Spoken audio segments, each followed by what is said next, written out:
It's playoff baseball from the north side of Chicago. Wrigley Field to site game 2 of the NL Wild Card Series. The Marlins and the Cubs coming up as the Cubs season on the brink right here. Well, game 1 for the Chicago Cubs. They got off to a pretty good start as Hendricks delivered. And we welcome you to the 2020 National League Wild Card Series presented by Hankook Tire. Mentioned game 1, yeah. Ian Happ got him off to a good start. They celebrated in the bullpen. Hendricks was cruising until that big swing. Corey Dickerson, the Marlins took the lead in a little insurance. Jesus Aguilar, celebration time. Joy to the Marlins, up 1-0. Yesterday's game postponed due to rain, and here we are, game 2. Brackets now. Dodgers behind Clayton Kershaw eliminated the Brewers last night. They await the winner of the Cardinals and the Padres coming up 7 Eastern on ESPN. This series, the Marlins a win away from advancing to take on the Braves. Hey, speaking of the Braves, John Shambi, alongside the former Brave, Hall of Famer Chipper Jones. If you have his baseball card, you know, 6'4", 210. That's right. All right, so as far as the Cubs, Chipper Jones, let's talk about this offense. It has been a struggle for these guys. They won in 2016, but since then, it has been a drought with the bats. They've dropped 8 of 12 in the postseason over that stretch, averaging just a little over 2 runs a game. The strikeout rate at 30% and hitting 161. The likes of Bryant, Rizzo, Baez have really scuffled. So those guys got to get going. But the other thing, today it's on the shoulders of Yu Darvish to give them an opportunity. He pitched so well this year, and they need him big today, Chipper. Yeah, Boog, the offensive woes have been well documented, but today it's going to fall squarely on the shoulders of Yu Darvish. 8 wins this year, second in the National League in ERA, up near the top of the National League Cy Young votes. What he's got to do today is give them length over everything else. What I mean by length, he's got to give them 6, 7, 8 innings. I think if he's efficient early in the game, David Ross will ride him as long as he can. And meanwhile, the Marlins, such an amazing story. A team that lost 105 games last year, battled 18 players testing positive for COVID, and yet here they are in the playoffs, and they're really playing up that underdog role, and it's working so far. Yeah, there's no doubt. This team has taken on the attitude of their manager. It started in game 1 with Sandy Alcantara. Really didn't have his best location early in counts, but was able to get himself back into counts with his 2-seamer. And quite frankly, the Cubs just couldn't hit it. And the fact of the matter is today they're going to see similar stuff, maybe even a little better from Sixto Sanchez. You're going to see a fastball up around 100 miles an hour, a really good changeup mixed into breaking balls. It's going to be about commanding the strike zone for Sixto. He's been a little erratic lately, but if he stays in the zone, I'd look for him to have some success. A mini Pedro Martinez, Darvish, and Sanchez. It's game 2, the Cubs and the Marlins.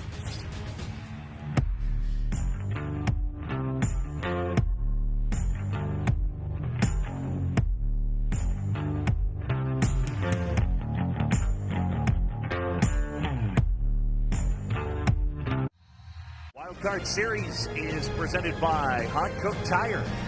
Never halfway.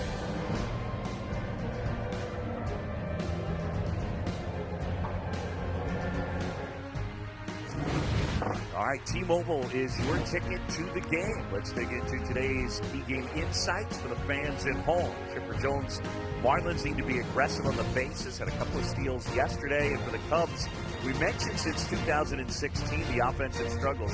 Specific to Baez, Bryant, and Rizzo, it is 146 over that stretch. And it's 48 strikeouts in those 12 games. Pretty amazing. Those are some shocking numbers right there. I can't believe with the numbers on the back of those baseball cards that those numbers show up here in the postseason. Let's welcome in the third member of our team from Wrigley Field. We say hi to Jesse Rogers. All right, guys, big blow for the Marlins today. Starling Marte, their great trade deadline acquisition, not in the lineup after getting hit by a pitch in Game 1 in the 9th inning there. Little fracture in his pinky finger on his left hand. Tough to grip the bat, but he has not been ruled out to help in, quote, certain roles, according to Don Mattingly and the Marlins. He might not be able to put on a glove, but think about pinch running when it comes to Marte. And by the way, guys, it's a chilly day. Hope you're warm where you are. Back to you. Warm and dry here in studio, indeed. There's the skipper, Don Mattingly, and here's his lineup.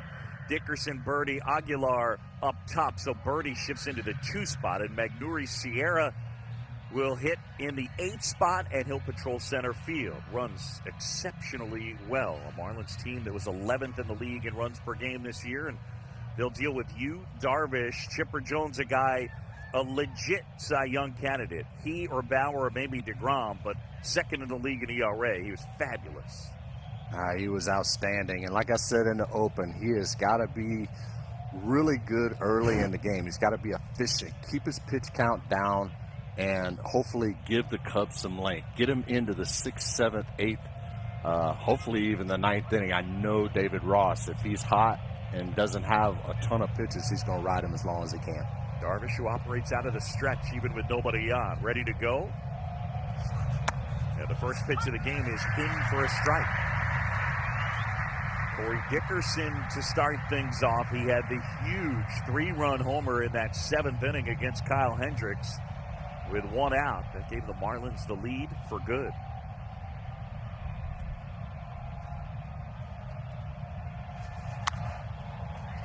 And Dickerson pops that one up and out of play. A monstrous repertoire for Darvish, but the pitch that you really focus on is the cut fastball. He throws the cutter over 44% of the time. Among starters, you won't see many, if any, throw it more frequently, but he's got the cutter, the four-seamer, a slider, a curve, a sinker, and a split.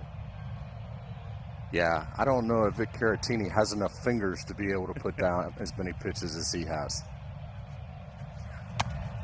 You mentioned Vic Caratini. He's behind the plate. Caratini has caught every one of Darvish's starts this year. And you go back to last year, Darvish just simply as a Cub has been most comfortable with this guy. So they have matched up. 1-2 now. And the righty deals. And a swing and a miss and a good start for Darvish. Well, this is the pitch that put him on the map. That's a changeup right there. That is not the shoot, though. I thought that might be more of a split change, but that's more of the circle change right there. Great difference between fastball and changeup right there to get him just out in front a little bit. Darvish at 34 years old and dealing with John Birdie here. Was hit by a pitch and walked, and he stole 2 bases. Just getting started. Marlins a win away from advancing to take on the Braves. I think this is a guy that Darvish really needs to pay attention to. He is very fast and very efficient at stealing bases. This is a guy, if he gets on base against Darvish, could put some serious pressure on him throughout the game. That breaking pitch missing downstairs. Darvish in his 3rd year with the Cubs of a 6-year, $126 million deal, but this has been by far his best year. Chipper, one of the things that was a little bit of a struggle his first 2 years, just being in the zone, throwing strikes. On the ground, Baez gobbles it up, and 2 away. When you look at this year, you're talking about a guy who is in the strike zone 55% of the time. Only Dustin May did it more frequently. But look, zone percentage way up, strike percentage up, strikeout to walk is better. Walk percentage is the lowest of his career. Well, whenever you've seen Darvish struggle, it's not because of stuff. It's not because of really balls flying out of the ballpark. It's because of his control. When he's struggled, he has been, like you said, out of the strike zone. And 93 innings pitched, 14 walks this year. That is an unbelievable walk rate. And the pitch pitch downstairs to Aguilar. This guy had the big home run to give him some insurance yesterday and a couple of hits. He's a waiver claim this past December from the Rays. He knows what playing important baseball is all about this time of year. He was a big part of that Milwaukee team that got a game away from the World Series in 2017. He had 35 homers and was an all-star that year. Yeah, and you could just tell he's a colorful personality. He keeps the mood light. Foul tip into the mitt. There's that good four-seamer, and it's 1-2. A lot of times, Darvish will set you up. He will set up his fastball, throwing off-speed stuff early in the count, and then surprise you with a mid-90s fastball and get it by you, as he did right there. Darvish ready, and here's a 1-2. That one in the air, down the right field line. Hayward runs out of room.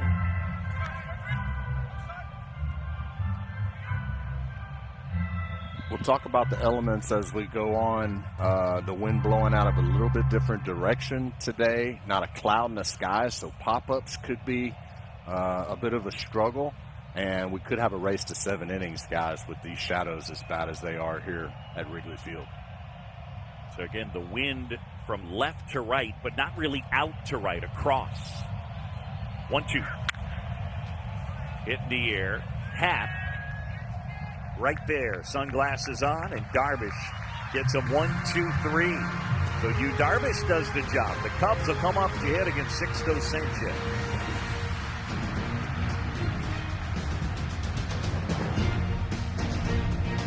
At Wrigley Field, yes, Murphy's bleachers never been there. We go bottom of the first. Cubs coming up to hit. And the skipper David Ross. Cubs 10th in the league in runs per game, he tried to say.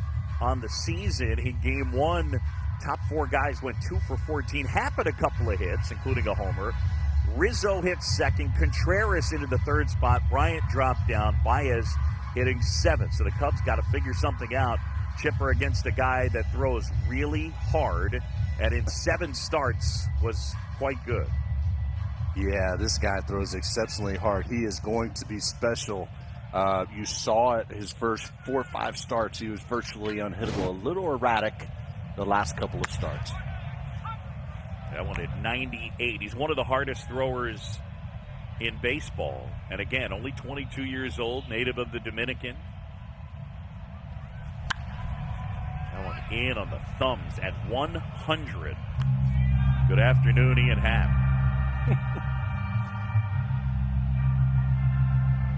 That's his bread and butter. Able to throw it 100 miles an hour. No free 90 feet for him. No walks. If he stays in the zone, he's going to be exceptional today.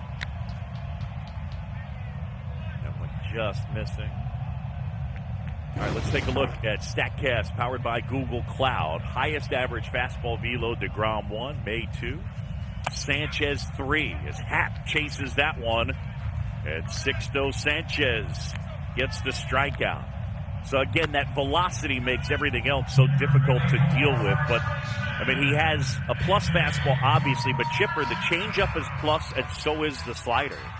You just saw it on display right there. That is the separator. There's a lot of guys that can throw 98, 99, 100 miles an hour. But to be able to have the deception on the changeup and the separation between speeds from changeup to fastball, that's what's going to separate this young fella. First one to Rizzo, misses inside. Anthony Rizzo, see, he hitches 222 this year, 11 homers, and was 0 for in game 1. Guy who grew up a Marlins fan, big Gary Sheffield fan.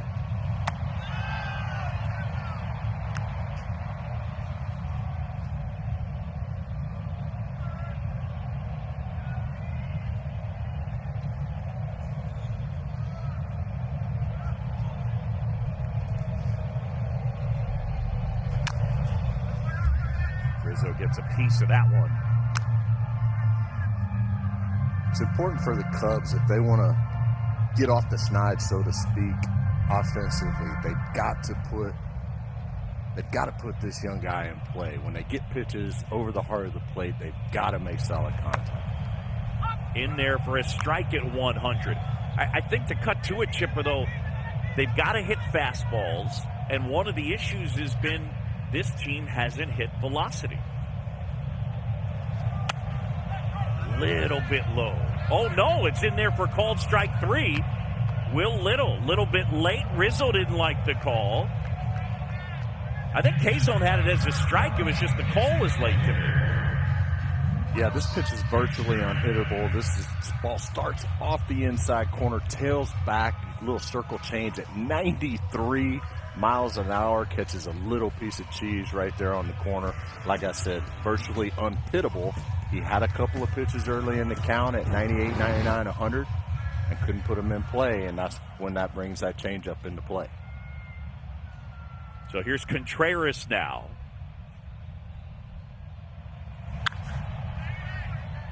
So here's what I was talking about in terms of the issue that the Cubs have had against pitches 95 and above. 195 was the batting average, worst in the majors.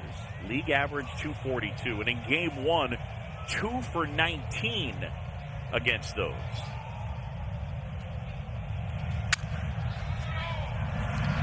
Charging Anderson. And Sanchez matches Darvish. 1, 2, 3 go the Cubs. 1 in the books, no score.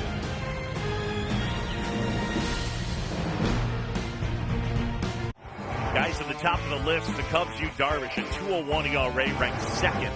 Jacob deGrom has won it the last 2 years. From the Brewers, Corbin Burns, sensational. Finished the year on the IL. And maybe the leading contender, this guy, Trevor Bauer, a 1.73 ERA.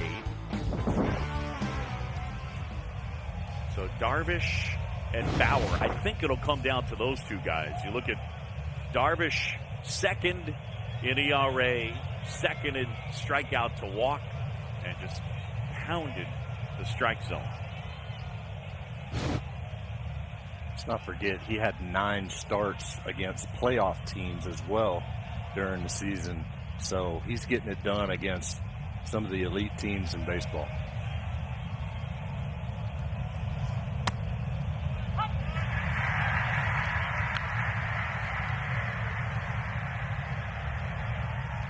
Breaking ball for a strike to Brian Anderson. Anderson led the Marlins in homers. He's one of their homegrown players. 3rd round out of Arkansas, 2014. The 0-1. And it's fouled back. 3 homegrown, 17 via trade, 6 free agent, 2 waivers. Mike Hill's done a nice job putting this roster back together after the departures of guys like Yelich and Ozuna and Stanton and Real Muto. Really is amazing this team is where they are today. And the 0-2. Pop foul. All right, one of the things we've been talking about a lot in the way the Marlins did it yesterday, how do you win in the postseason? Well, year in and year out, one of the things that seems to be a pretty telling statistic, homers. The win percentage of teams that hit more homers than your opponents. So far in the postseason, you out-homer the other side, you're 10-0. Last year, it was 27-6 in the playoffs. Good luck stringing hits together. That one hits softly. Bodie gathers it in, and there's one away. Let's go to Jesse Rogers. Yeah, guys, I mean, it was 52 degrees at game time here, and, you know, not many Marlins have that kind of experience in this weather hitting. Only 2 batters have over 100 at-bats in 52 degrees or less, and neither are in the lineup. One of them, Starling Marte. Garrett Cooper, for example, this is his first at-bat in 52 degrees or less. So this is going to be a tough day to hit it out or even to string anything together, because this is kind of weather that really does probably help the Cubs a little bit more. They have more experience in it. Chipper Jones, 52 degrees. I think it said it feels like 48. First one from Darvish. That's in for a strike. Did weather like this, Florida kid, you played your whole career in Atlanta, did it bother you? Might as well have been 32, buddy. I mean, anything below 50 is freezing for me. I'm wearing a turtleneck.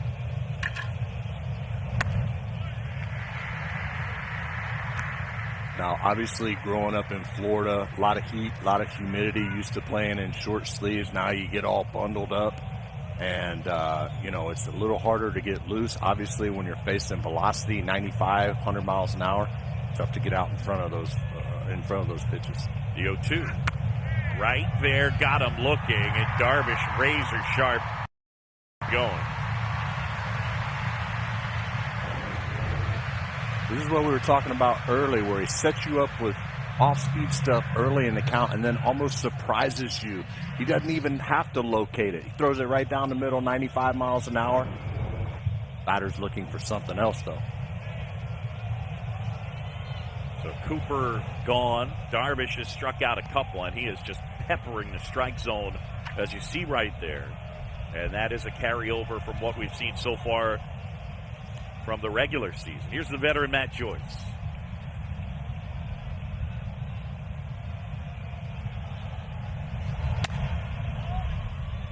Caratini trying to buy a call from Will Little. Joyce, 252 with a couple of homers. Veteran guy, 36 years old. Been with the Tigers, the Rays, Angels, Pirates, A's, and Braves. And Darvish misses away, now 2-0. Yeah, Matty Joyce, just a pleasure to have on the ball club. I know the guys here in Atlanta loved him when he was here. Guy, experienced back, coming off the bench. Can go out and spell an outfielder out and be your fourth outfielder, but he's getting a chance to start quite a bit here in Miami. The shift is on. And that one is in for a strike. Good slider there. You cannot sit on fastball against Yu Darvish. I think this is a situation where these Miami hitters need to go up and maybe look off speed early in counts, and then when he gets ahead in the count, gets you to 2-strike, maybe that's when you sit on fastball. That's a little bit low. One of the things he did push back on was pace. And at least to me, I think that pace and throwing strikes go together. When he's not throwing strikes, the slow pace is a problem. When he's throwing strikes, the slow pace isn't as much of a problem. This year for David Ross and Tommy Hotovy, it hasn't been as big a deal. He wants to work slower. That clips the corner. Good pitch. How do you like that? I mean, if you baseball in 2020, that's it right there. The old 3-1 slider. And he threw a 2-0 breaking ball as well. So he's telling you how he's going to work you right now, at least the first time through. He wants to get ahead of you with the slow stuff and then put you away with the hard stuff. 3-2 now. Darvish ready and deals. Off the inside edge. And he walked him. So Yu Darvish, who walked only 14 in 76 innings during the regular year. This is a really good pitch right here. I don't know how you take this pitch as a hitter so close. Just misses off the inside corner. Great AB by a veteran hitter in Matt Joyce right there. Did not see, I don't think, one single fastball in that exchange. He was able to coax a walk against Kyle Hendricks as well. So a good AB there. And now here is Miguel Rojas. Rojas, their shortstop, 31 years old. And he is their leader on and off the field. And there's a slider for a strike. Well, if you're going to walk somebody in this lineup, it's probably Matt Joyce. Any other guy in this lineup will probably be trying to attempt a stolen base, especially with 2 outs.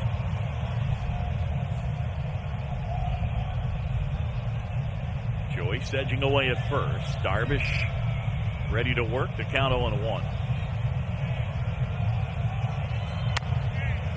Good fastball. This is a Marlins team playing up the underdog role. The first weekend of the season, a Phillies broadcaster said, if you're the Phillies, you can't afford to lose games to bottom feeders like the Marlins. Well, they've ended up turning it into a theme, and they're all wearing T-shirts like that one that say bottom feeders. The whole team. That's what they're taking BP on. So, Chipper Jones, if you think they don't hear you, oh, they hear you. That was the first weekend of the season.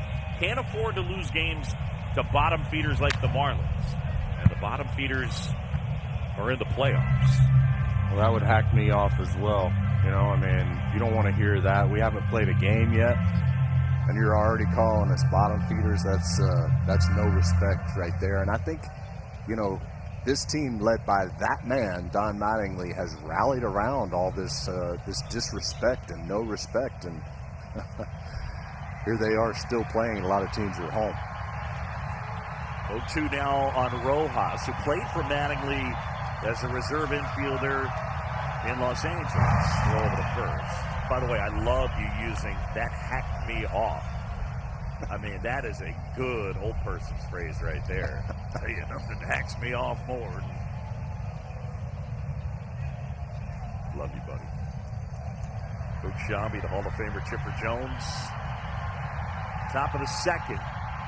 Marlins try to win and advance and play the Braves. Cubs trying to save their season. Darvish deals.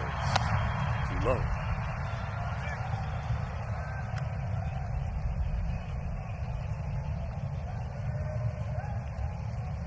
Chipper, it's always interesting.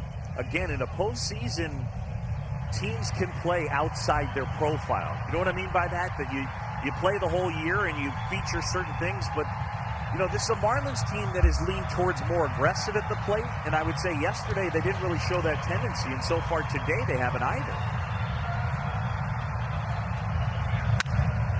On the ground, and that's Bodie spinning, throwing, and out at first. Darvish pitches around the walk. Schwarber, Bryant, and Hayward coming up.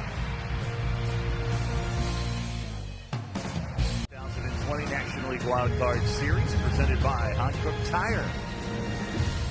We go to the home half of the second. No score. The 22-year-old from the Dominican, Sixto Sanchez, earlier this summer lost his grandmother to coronavirus. And right before he took the mound, Pura Maria is her name, drawing her name in the dirt. And then grabbing that dirt and putting it up against his heart. Youngster who grew up a huge Pedro Martinez fan. He's never met Pedro. He has been interviewed by him on TV. And you see that 45 he has tattooed on his neck.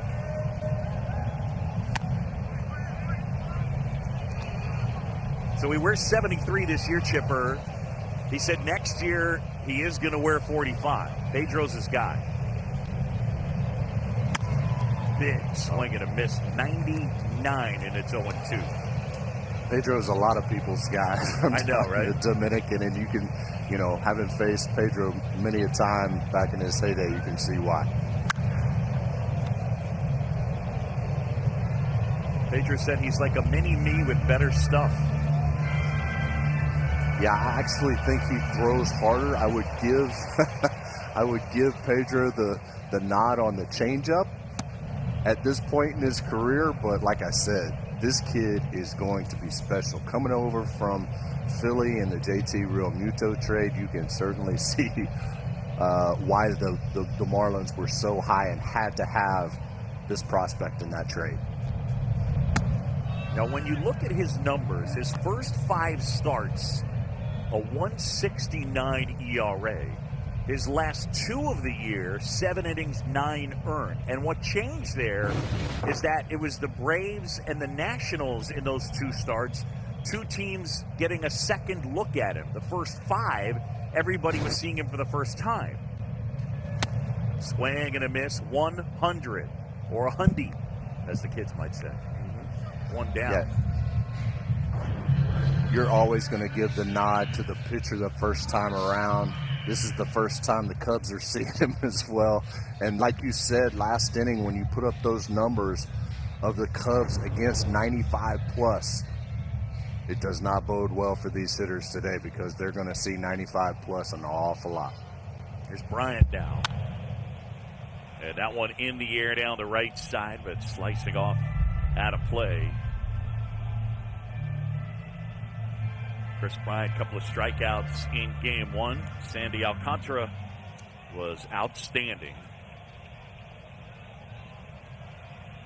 So here's a guy who's a former Rookie of the Year in 15, MVP in 16.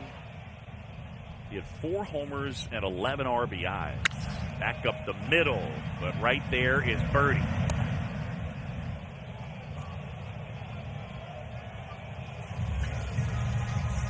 Yeah, guys, and the velocity isn't the only problem against Sanchez. The Cubs don't hit the spin either. I mean, they're bottom of the league against changeups and curveballs as well. When they do have success, it usually is off the fastball. In fact, guys, earlier this year, they became the first team in about 12 years to hit 3 home runs in the same game against pitches 97 or above.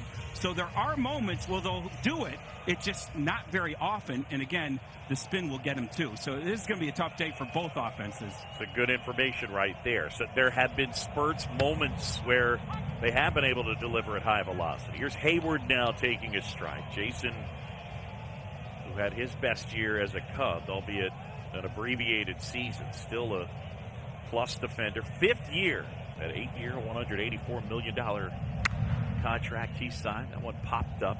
You can see how bright it is, by the way, and the shadows. Bryant was wearing sunglasses. Hayward's wearing sunglasses. He just popped that one up, Chipper, and then went to look for it, and you can tell he had no idea where it was. Yeah, it's tough. This is just a tough place to play, guys. There are, smoked him. 101, and Jason Hayward will wear that one. This is just one that got away right here. Certainly, if you're Jason Hayward, you don't want to feel 101 in the thigh or the rear end. Doesn't feel good. But he was 0-2 in the count, so I think he'll take being on base.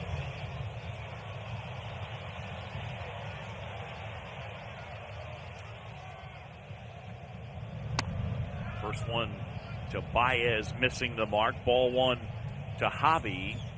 Now, this is a guy that 2 years ago was second in the MVP voting in the National League. This year, of 142 qualifiers, he had the lowest on-base percentage in baseball. And I don't care if you're not into them newfangled analytics, but if you make outs at the highest rate of any qualified hitter, it's a real problem. That's a great point. That's a great point. And I think David Ross will tell you, no one misses the fans and playing in front of the fans like a showman like Javi Baez. Time called.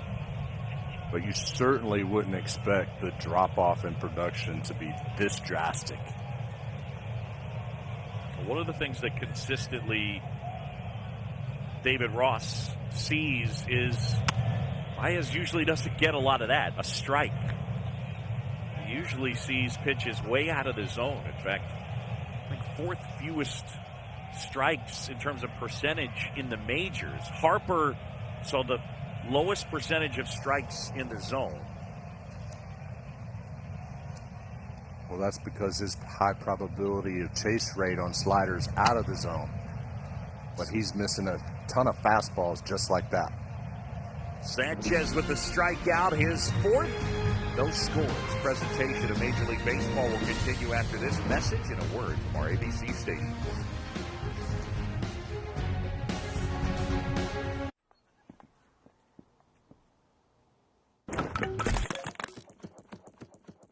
Welcome back. And from Wrigley Field in Chicago, Cubs and Marlins. As we go to the 3rd, we welcome in Marlins pitching coach Mel Stottlemyre. All right, Mel, so as far as Sixto Sanchez here in the early going, what are your thoughts on what you've seen? Well, I like what I'm seeing. Obviously, our game plan was to get him to attack with his fastball in the zone, and it's pretty special today. He was really good when he first came up, attacking with the heater a little bit, and then he got away from it. So kind of good to see him back in the zone. I think all his stuff plays off his fastball when he's in good counts. Mel, any concern? Excuse me, while That guy he flies out to center field. Any concern? I know a day off can be good for a pitcher, but when it's, a young guy in the playoffs, when he's supposed to start yesterday and you get the postponement, any concern coming out today that he might have, thinking about it a little too much? Well, I think every individual is a little different. I'm going to tell you, with this guy, I probably worried a lot less than maybe I would with some other younger ones. And you're right. Sometimes giving those guys too much time to think about the lineup and the situation and getting to pitch in the playoffs for the first time can wear on those guys. But I think in the case of Sixto, he's so loose. And, really there's a sense of rawness.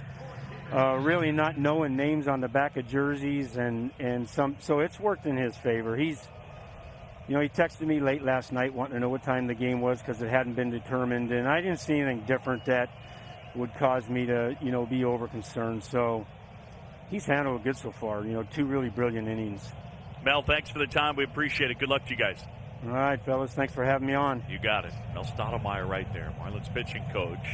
Sixto Sanchez has been really good. Chipper, it does sound like in a subtle or not so subtle way, we talked and showed those velocity numbers. The Cubs' struggles against big velocity.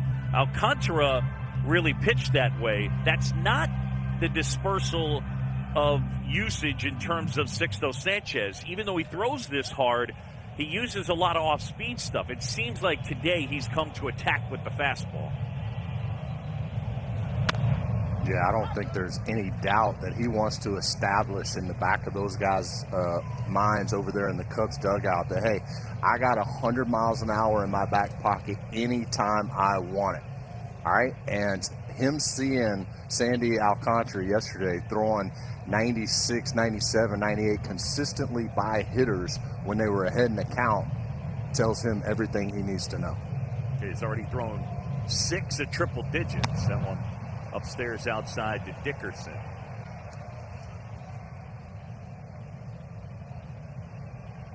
Yu Darvish, the only hiccup, the walk. He was just pointing to his head. I'm not sure what that was.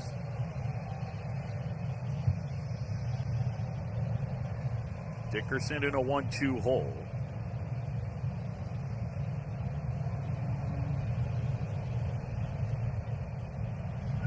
And a swing and a miss, 96 with that heater.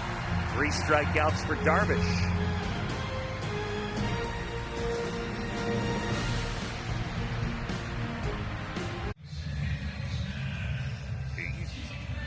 Field, Major League Baseball on ABC. Boog Shambi and Chipper Jones, thanks for joining us. Here's David Bodie. Fastball a little bit high, at least according to Will Little.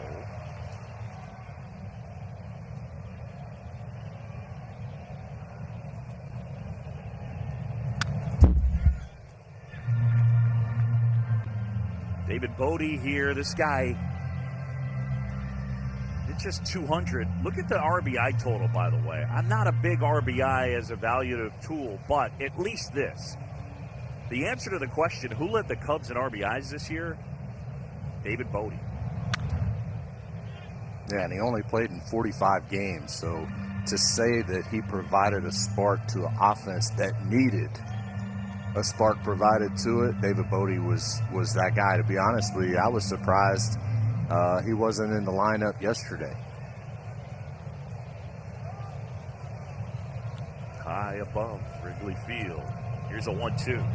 Up and in. Bodie, a guy that could play second, third, could even play short.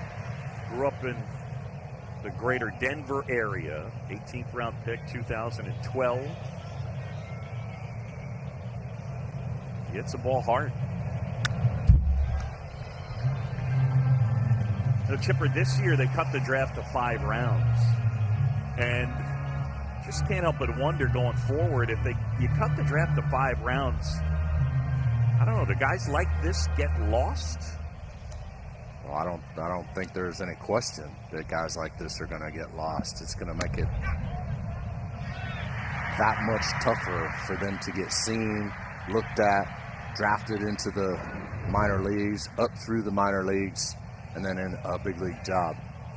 That was a changeup. Wow, did get a piece of the plate. Will Little has missed a couple on that edge, that corner. And right there, triple digits, strikeout number 5 for Sixto.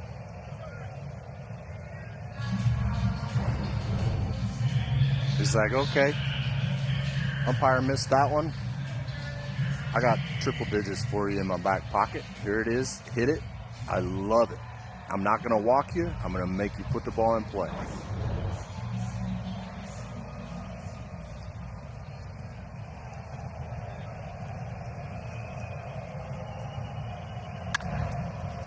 On the ground, Rojas gobbles it up. Pitch ice cold, Bud Light, Seltzer here. Coming right up. Well, they're not stadium stairs, but they'll still give me that stadium stair rush. What's the score up there? Ooh. 2 down, top of the order now, and it's Ian Happ who struck out his first time.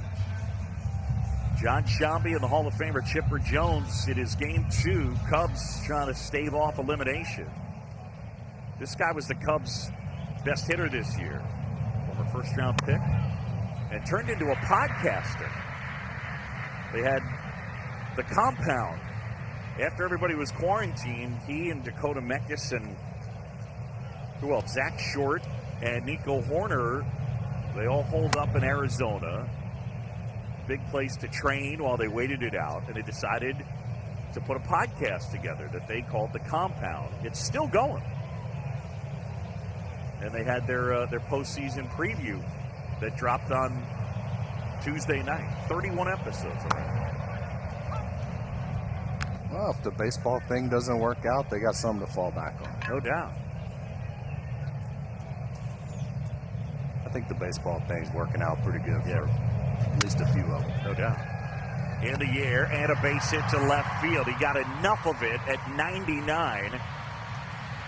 First hit for the Cubs. Well, Sixto Sanchez up to this point impressive, establishing his fastball on both sides of the plate. There you see inside to the glove side, the first 2 to the arm side, also able to elevate it. And then sometimes it doesn't even matter. That's what 99 or 100 miles an hour affords you the ability to do. Make some mistakes and get away with them. He gets away with mistakes in the middle of the plate because of that velo. He's thrown 11 pitches, 100 plus. As Rizzo swings and misses. And see, that's a swing and a miss right there by Riz. But I love the approach. Okay, this guy's shown me that he's gonna throw at 99, 100 miles an hour. I got to get it started a little early. Like to see him get his foot down just a hair earlier, take a little off of that swing, and he's going to center one. One of the things, Chipper, interesting, when Anthony Rizzo is facing a normal pitcher, anything other than 2 strikes, he's got his hand wrapped around the bottom of the bat. Once it gets to 2 strikes, he chokes up. There's only 1 strike, and he just used that same grip for the first pitch. Strike 2. So that tells you, at least in terms of Rizzo, yeah, it's almost a 2-strike approach, at least in terms of handling the bat. Get it started. That's the grip he goes to. And look at it. He's climbing up even more. Time call. Well, and twice in the first 2 at-bats, Sanchez has front-doored a changeup at 90 miles an hour that starts at his front hip and tails back over the inside corner. Left field, Dickerson. 2-handed grab. And Sanchez pitches around the 2-out single.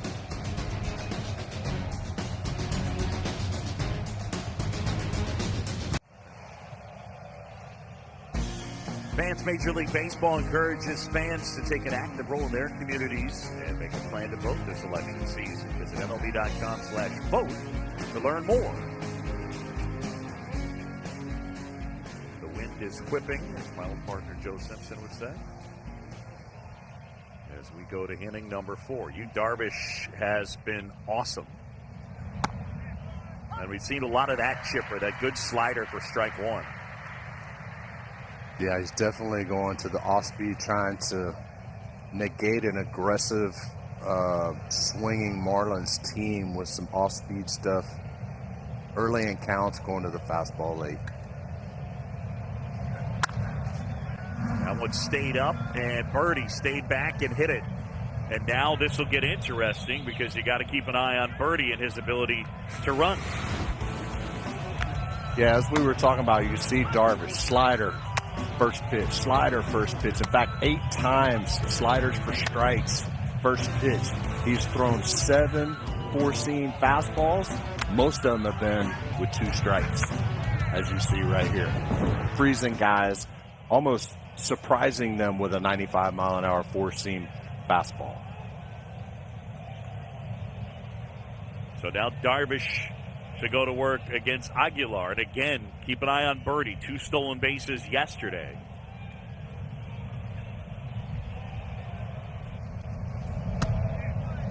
Marlins were second in the majors with 51 stolen bases this year. They did it at a 78% clip. The big league average was 75. One of my notes on Darvish coming into this game was he's got to do what he just did the last 30 seconds. He's got a quick pitch to home plate. He's got to pick. He's got to hold. He's got to vary his delivery. May have to throw a few more fastballs because the Marlins, especially in this situation and with Birdie on first, nobody out, they will run.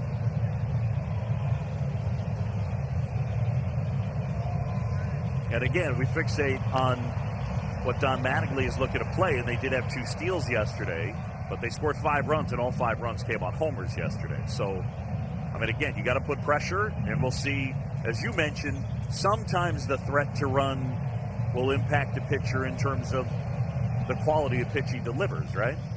That's exactly right. It's not necessarily that they're stealing bases, but the threat of a stolen base could lead to a mistake that he throws over the plate to a guy who can hit the ball out of the ballpark, as you saw yesterday. Trey Hillman checking his stopwatch.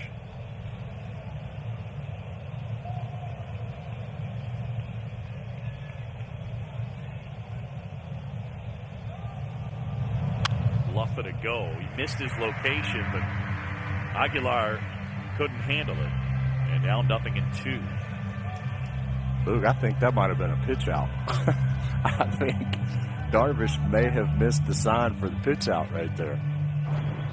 Watch Caratini. He looks like he shuffled before the pitch. Looked to me like that ball was supposed to be outside, unhittable, so Caratini would have a good pitch to throw on. Birdie's going. Inside, he hit him. Off speed. And now the Marlins are threatening after the single and the hit batter. And there you have it, Luke. I mean, that's a split finger that just kind of gets away, but maybe the threat of Birdie actually stealing on that pitch may have hurried the release. And it gets away from him. He hits Aguilar. Now the Marlins are in business.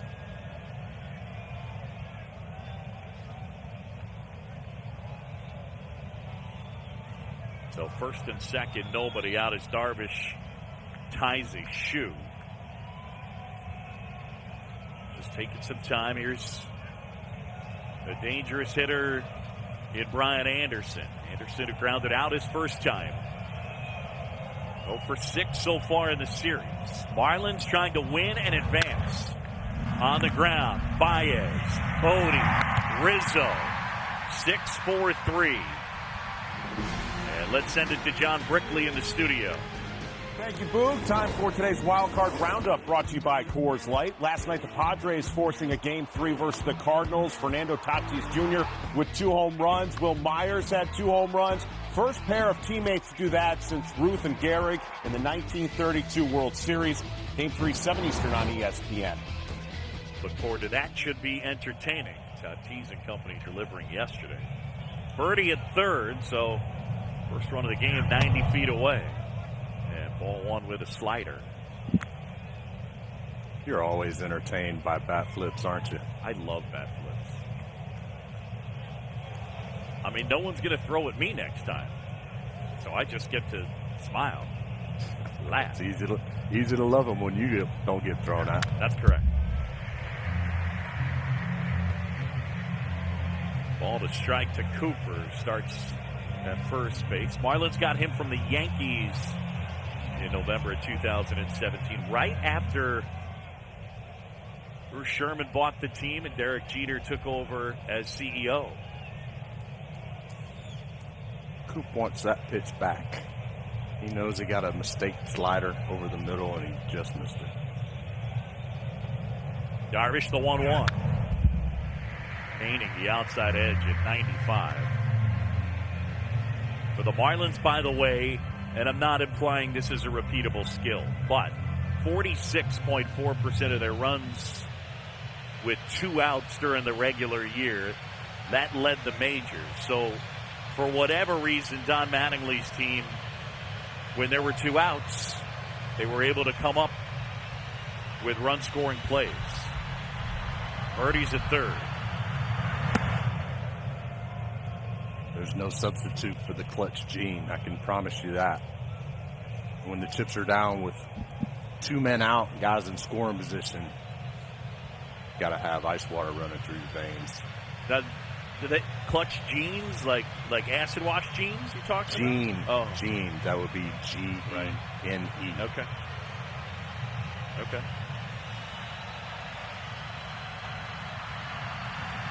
Here's a 2-2. Hopped in the air. Hayward down there. Rizzo as well. And all run out of room. You know what they should do is they should just let all the balls stay there. And when we're finally safe, they should have like a scavenger hunt. And everybody can just go and let a group of kids into the ballpark and go find baseballs. Yeah. Little Easter egg hunt? Yeah. I lived on a golf course, and people used to hit golf balls into my backyard all the time. And about once every 10 days, 2 weeks, I would turn all my kids loose. And whoever found the most golf balls, I give $5 to. kept the yard clean. I love it. Swing and a miss. Got him with the slider. Darvish fired up. He has looked sharp. Still no score as we head to the bottom of the fourth.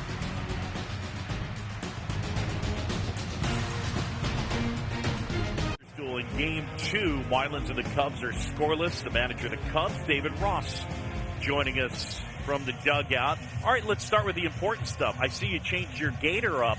Are you trying to change your luck up with the new pinstripe gator, huh?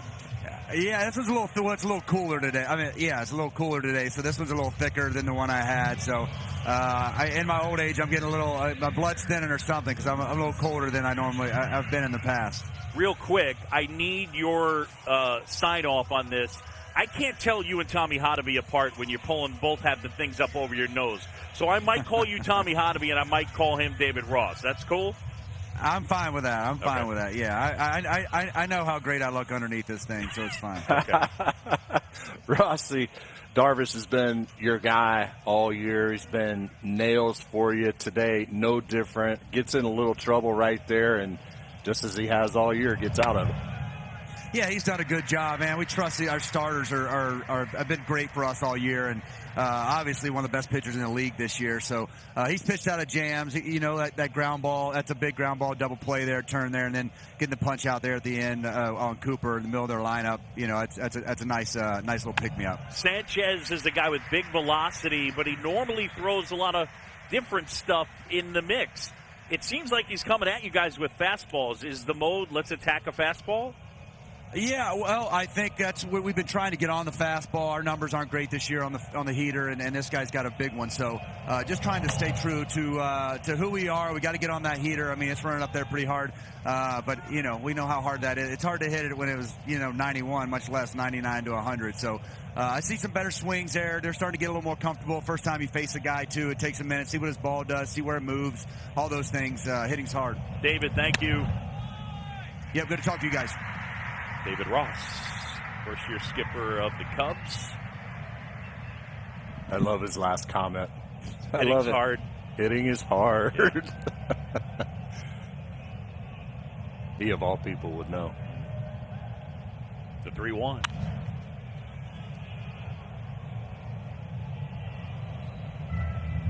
Contreras grounded to third his first time.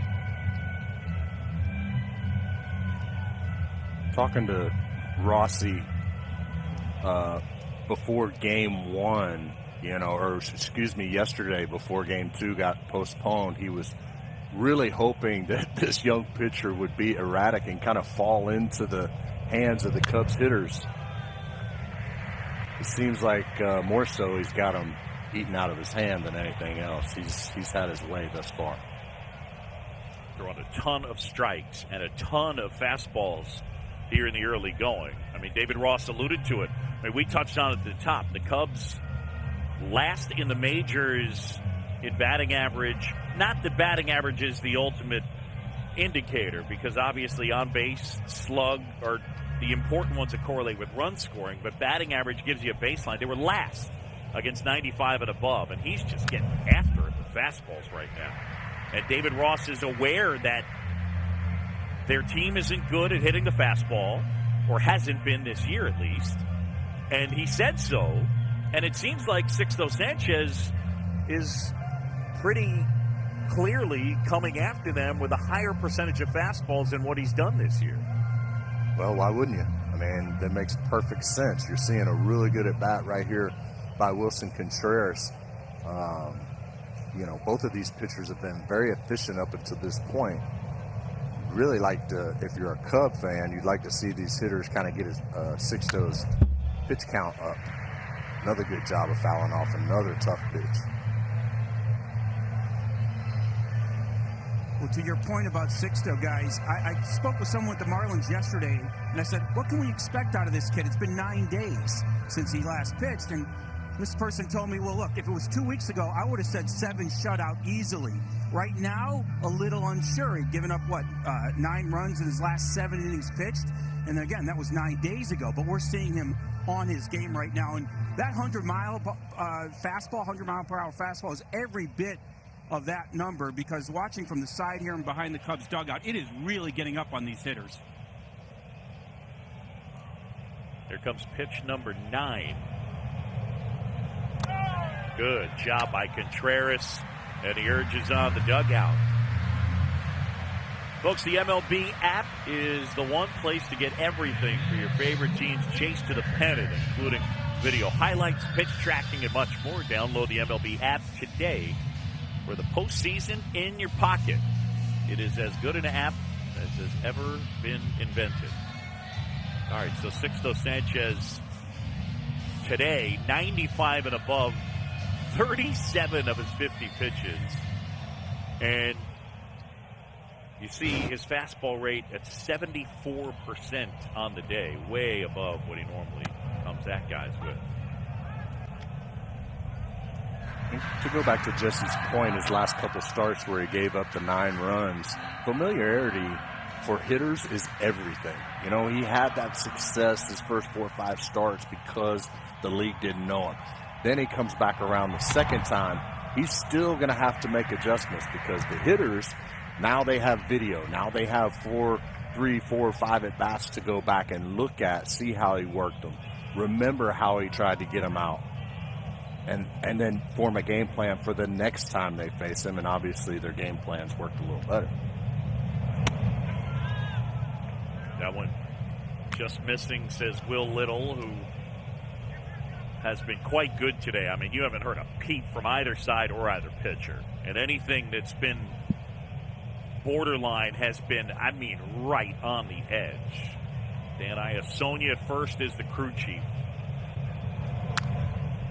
So if it goes to game 3, Iasonia will have the plate. There's Dan, hiding back there. Behind Wilson Contreras and Craig Driver. There he is. Hi, Dan. This is where Sanchez doesn't need to try to be too fine. He walks the leadoff hitter, really the first kind of chink in the armor today. Falls behind Schwarber. Go at him. Let's go. Time called here. Man at first, nobody out. Scoreless in the fourth. A great pitcher's duel so far between Yu Darvish and Sixto Sanchez. I mean, you talk about writing a script. Sixto against Yu, right? I mean, those are good first names. Those are like characters in a book. Sixto Sanchez reminds me of when I was a young kid. I always liked Sixto Lezcano. Sure. Remember him? Brewers outfielder? Absolutely. Yeah. I just thought he had the coolest name. Yeah, no doubt. You think about it, too, like as kids, right, if they were together. Sixto, you, time for dinner. Great names, great stuff. Foul tip in and out of Chad Wallach's mid. Couldn't hang on. I mean, good luck at 98. Wallach is getting a chance to play, the son of former big leaguer Tim.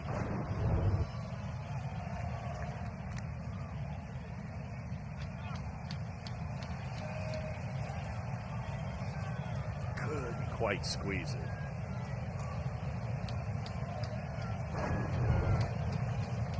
Three and two now. Schwarber waits. And it's ball four. A pair of really good at-bats from the Cubs.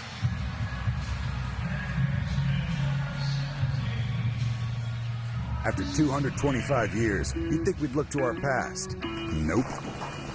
We're looking to our future, where we're innovating every day to raise Jim Beam for 225 years to come. Stottlemyre Jr. out to the mound. Rojas joining the conversation along with Wallach and Sanchez. Yu Darvish got in a little trouble in the top half of the fourth. First and second, nobody on. Now Sanchez in his own bit of trouble here in the bottom of the fourth. Walks the first two guys. This is a little bit of the erratic style that we saw in his last couple starts. The walks got him in trouble. Let's see if he can pitch his way out of it. Darvish has been more efficient. Bryant here. And a little bit low. Ball one. Chris grounded out his first time. They used him in the leadoff spot to begin the year. He battled through injuries, only played 34 games. The leadoff spot was such a tough position for them last year. 2 on, nobody out. Inside, and now it's 2-0.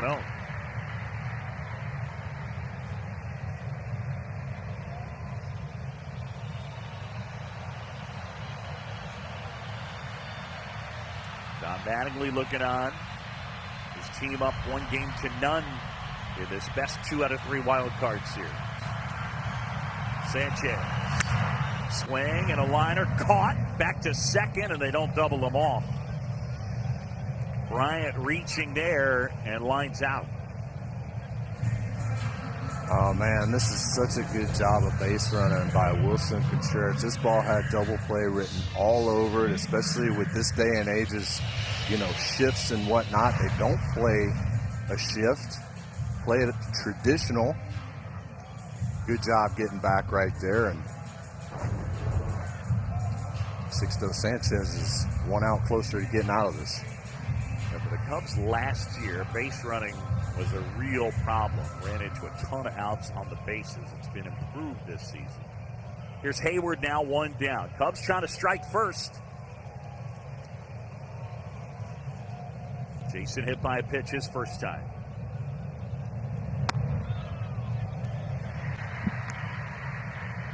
Those 21 pitches by Sixto in this inning is the most he's had in any inning, and he just got his first out.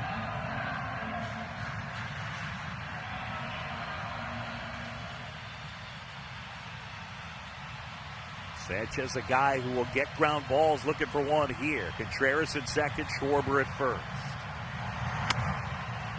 And there's a strike. And Hayward is saying he thinks that one is up.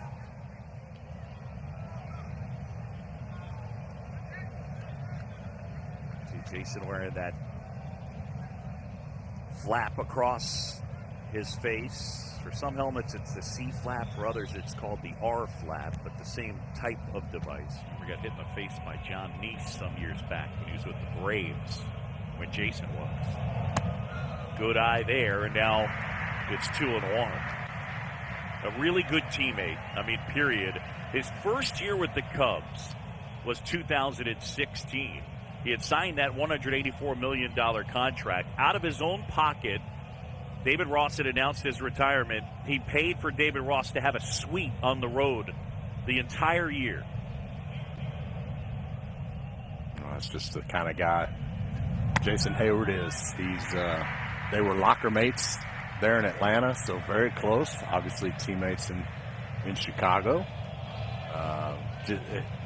Jason Hayward he comes from good stock. He comes from a great family, great parents, and if you're ever around him enough, you'll see the influence that they had on him. He's just a phenomenal human being. I read a quote sometime. I've never actually asked his dad this, but he didn't play football as a kid, and when his dad was asked, the quote was, "It wasn't a democracy. I didn't want him to play football." Broke his bat, base hit right field. Contreras to the plate on a bounce. Out at the plate.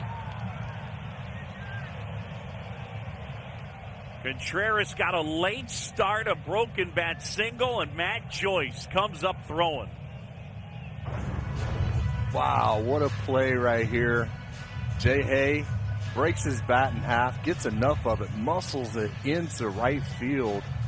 I gotta think that maybe Contreras didn't get a great jump off of second base because I didn't see this play being this close. But Matt Joyce comes up, 1, 2, 3, perfect one hop. That's great execution right there. Great tag by Wallach. Really Remains good, scoreless. Nimble job by Wallach. And again, keeping that mask on just in case there's contact, and was able to still apply the tag as Contreras was going wide. Yeah, I'm not sure if he held up or what happened there.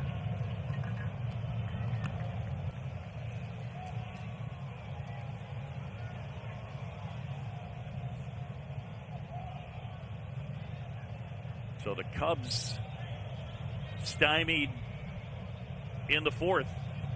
First time I've used stymied all year. Here's the 0-1. Hop foul. You see right here, he hits third base. Matt Joyce just coming up. It's the throw right there is just absolutely perfect. A long one hop allows Wallach to get set, and he knows that Contreras is going to be sliding to the outside, so he's given with the throw, and it gives him the opportunity to make the swipe tag on the way by. Perfectly executed by the Marlins. 0-2 now on Baez, who struck out his first time. Shambi, Chipper Jones, playoff baseball at ABC. In the air. That's to right. And Joyce pulls it down. He makes the big play, throwing out Wilson Contreras at the plate. And we stay scoreless.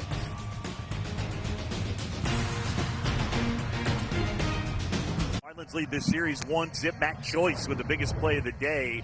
Watch Contreras at second. Holds up. Just that little extra hesitation, Chipper, ends up costing him. And Joyce puts it on the mark.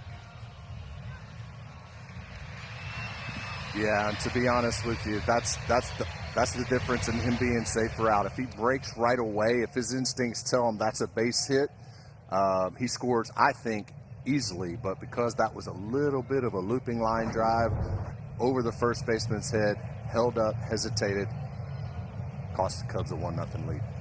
0-0.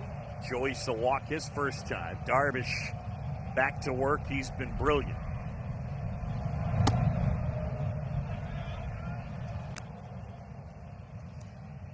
Joyce, then Rojas, then Sierra. Boog Shambi and the Hall of Famer Chipper Jones. Thanks for joining us. Playoff baseball on ABC. Cubs down 1-0 in its best of 3. That's hammered right field. Hayward back and makes the grab. 5 times he's won the Gold Glove, and he's been one of the best defenders in the sport over the course of the last 6-7 years. Well, you see the appreciation from you right there. This is what makes him an elite right fielder. Incredibly gifted athletically, but great baseball instincts as well. He's moving when the ball is hit and is able to make that play, a very tough play, look almost routine. Yeah, even more than Mookie Betts. I think that now, as of today, Betts may have passed him as a defender, but I mean, that gives you an idea of the resume and how good Hayward has been. I'll tell you the other thing, Chipper, that has been interesting as far as what they've done defensively. David Ross came into this year very intentional about not playing Jason Hayward in center field. His thought was, you're a great right fielder. Your biggest impact will be in right field. We are keeping you in right field. And they have. He hasn't played center. I don't think that's a smart move. I mean, I really do. That's where he feels most comfortable. That's where he's going to have the biggest impact. And he doesn't have to necessarily make plays to have an impact on the game. There's an intimidation factor that goes along with him playing right field. People know that he has a strong, accurate arm. They know that he's athletic and won't take the extra 90 feet just because he's out there. That's hit pretty hard out to left center. Schwarber on the move, and it bangs off the facade of the bullpen. Schwarber throw to second, tag, save. Rojas able to get it. Schwarber played that very well. We're going to take a second look at this one, too. You can see second baseman thought he might have gotten that tag in there. This ball is rifled off the left center field wall. Schwarber, not known for his defense, gets back there pretty quickly and plays the carom perfectly. Turns and throws a strike to second base. Let's see if he gets in there. It's going to be close. I got him safe. All right. I like it. That's sensational. Out. Safe. Good broadcast. As the organist plays Freeze Frame by Jay Giles Band. Can we see it again? Because they say he was called safe on the field. Called safe on the field. That's right. So that could play a part in this as well. Bill Welke had the call. He's over there with the crew chief Dan Iasonia as they chat back with the folks in New York City on 6th Avenue.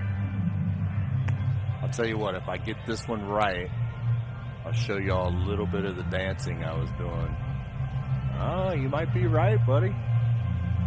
May have to save the dance for later. Yeah, that one's not showing it to us. I think it's the one that we just looked at. Yeah, this right here.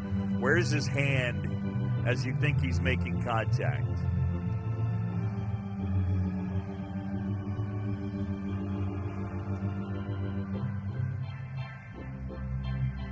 I'm not sure. Maybe they got a better TV in MLB than what I'm rocking here in Bristol. But what do you have, fellas? Out. Wow. And Rojas retired. And the challenge works. Nice play by Kyle Schwarber. Chipper Jones, that is good stuff by the left fielder. A guy who was maligned at times as a defender, and he played that really well. 100%. That play was made.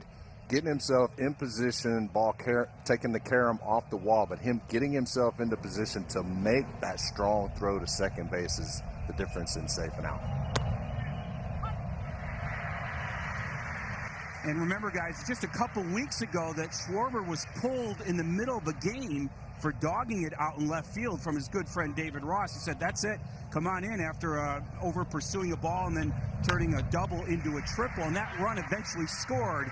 And Yu Darvish was on the mound, a guy going for the Cy Young, added an earned run to him. So that was quite a move by Ross, something that, you know, we kind of expected he'd have that edge and that ability to pull a guy like that, but we didn't see it until just recently.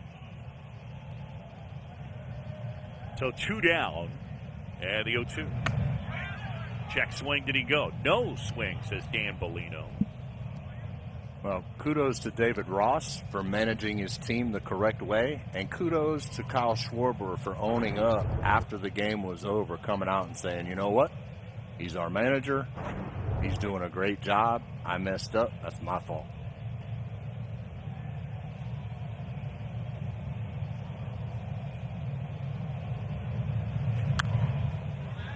I don't know about for you, but the one thing that got brought up a lot, and obviously I worked with David the last 3 years, you were teammates with him.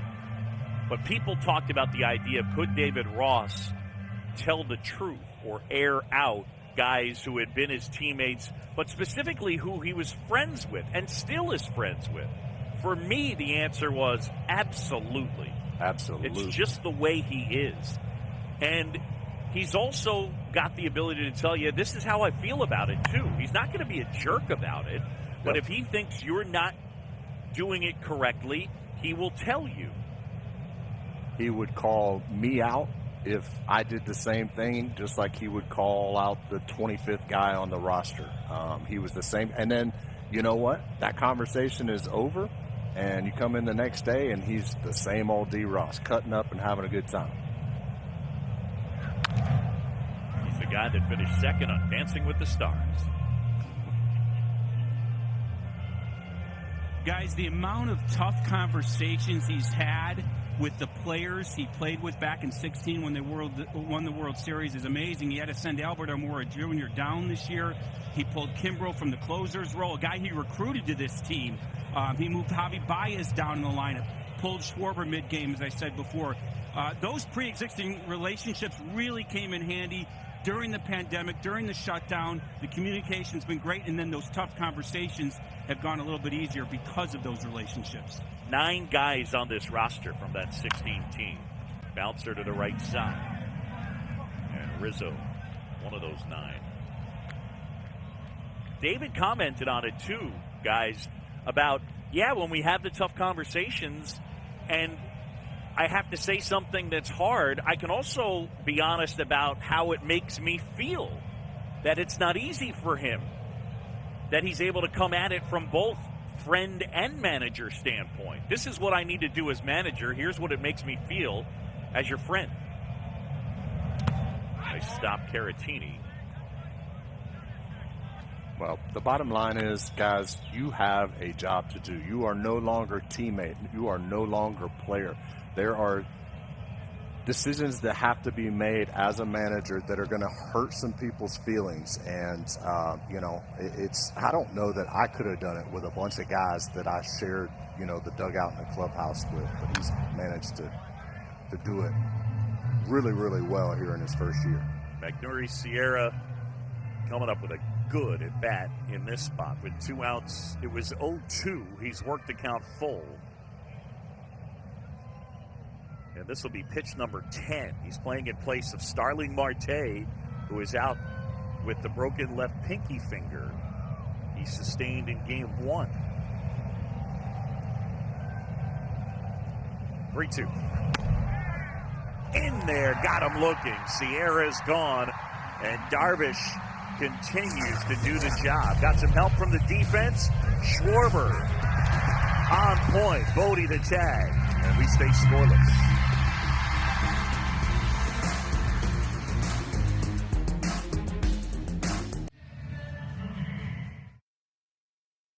All right, so our look at the postseason. And how about our bracket? Dodgers and the Brewers last night. Dodgers eliminating Milwaukee behind Clayton Kershaw, and they await the winner of the game tonight between the Cardinals and the Padres. This one, the winner of this series will take on the Atlanta Braves. And right there, you see rooftops across from Wrigley, socially distanced. That's the only way you can see the game in person, quote unquote. That's far, far away. Have you ever been up on one of those? I was usually playing in the green grass out there in front of them, buddy. Yeah, you were. That's a good point. Wow. I don't know whether you know this, but I played. And you see they're spaced out, socially distanced. I think we can be open to a broadcast from way out there. Hey, there's our camera. And there's a strike. I would absolutely love to go up there at one point and watch a game. Maybe have a little cocktail and take in a Cubs game. Sure. Be nice up there. You bet. 1-2 to Bodie now. David lifts that one right field. Joyce back. Now in a bit.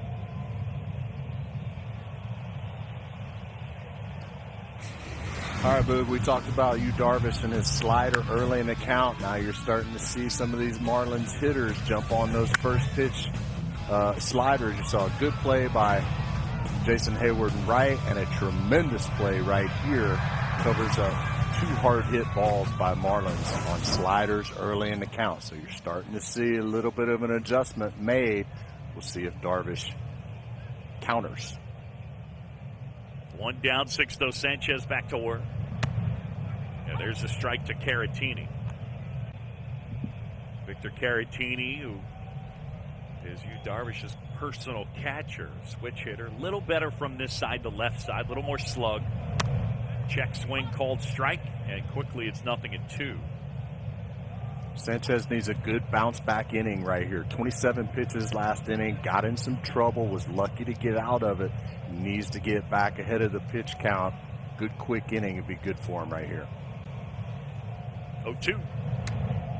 Off the inside edge. I know it's a little early, Boog, but we talked about this early in the game. The race to the 7th inning, trying to be ahead by the 7th inning. You look right behind home plate. And I know Jesse could probably elaborate on this. Those shadows are starting to creep in.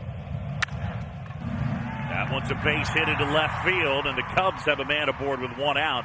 And now back to the top of the order. Caratini with the knock. Yeah, I think we're an inning or 2 away from those shadows being a thing. You know, before the game, Garrett Cooper from the Marlins talked about what it looked like on Wednesday. Here's the quote: "The shadows here were some of the worst shadows I faced in the big leagues. You try to do your best to score some runs before the shadows happen. You're picking up the ball late. It can be pretty scary. Shadows are definitely a big thing here." That's Garrett Cooper just this morning. We've got about an inning or 2 before that's a factor. And Jesse, just to be clear, this time of year, they usually aren't playing 1 o'clock local starts. That's a base hit left field. Almost a mirror image, an instant replay of what Caratini did. And there's 2 on. Jesse, just real quick, they normally are not playing, as we take a look at Hap, but they're normally not playing games at this time of year. That's why the shadows are a little different, right? Right. April, May, June, a 1:20 start. The shadows don't come in until much later in the afternoon, but things change here in the fall. And you're right. If there's a playoff game, it's usually at night. But with 3 straight day games, very few clouds in the sky today, unlike yesterday, it will be a factor today in an inning or 2. So again, scoring before you get to the 7th or 8th, very important in this game.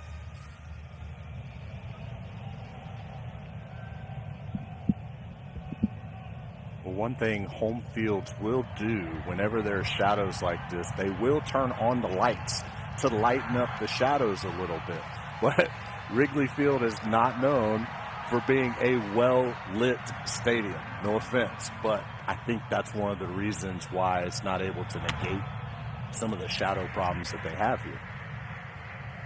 Here's Rizzo now. This is interesting. So Rizzo, his first time up, we showed it, him choking up early in the count. He notoriously chokes up with 2 strikes, but here he is beginning, and he's got the hands back down below. What do you make of that? I would say it's probably until he gets 1 or 2 strikes. You know, I mean, you have more power when you're down on the knob of the bat. When you're choked up, you're not going to have as much power. But I think he's feeling pretty good about his chances right here, that maybe Sanchez doesn't have the command he had earlier in the game. Maybe he'll get a pitch to hit and be able to juice one. Hammered that one, curling, and that one foul. Well, he got his hanging changeup right there. Just got out in front, just missed it. We'll see if he goes up on the knob, tries to put the ball in play. Chipper, I think the other thing, no good. The other thing is the velocity's dropped. Like we haven't seen a triple-digit pitch in a while. And that fastball's not getting up there quite as firm. Might be a situation where Sanchez is sacrificing stuff for location. Leo Mazzoni back in the day used to always tell us, never sacrifice stuff for location. Go at him with everything you got. But you've definitely seen over the last couple innings he struggled with his location. Rizzo trying to deliver the first run of the game. Swings through that one and a big strikeout for Sixto.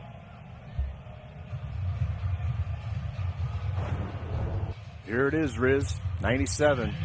I'm tired of beating around the bush. I'm coming right at you, making you put it in play. And so many times in game one, we saw Sandy Alcantara do the same thing. Fall behind, get back in the count with his two-seamer, and then the Cubs couldn't make him pay for it.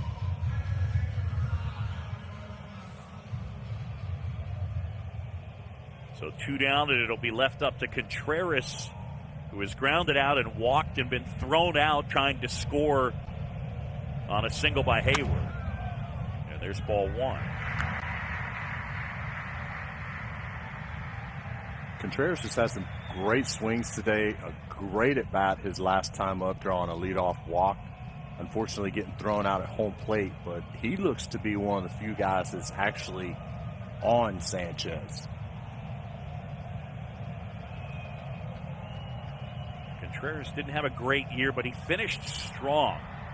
After a 172 mark in August, hit 3 homers and 305 in September. You see the modified shift on. 2 on, 2 outs. And that one hit him.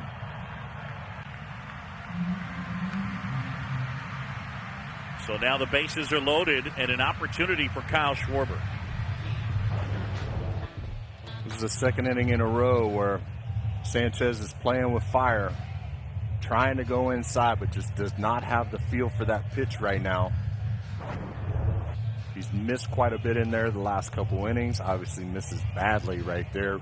Bases loaded and Schwarber up. Might be time to go out and have a conversation with him.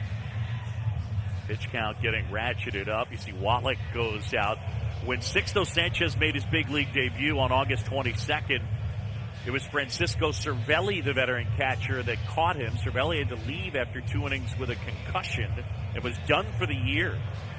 And now another visit from Mel Stottlemyre Jr. 84 pitches. His season high is 92.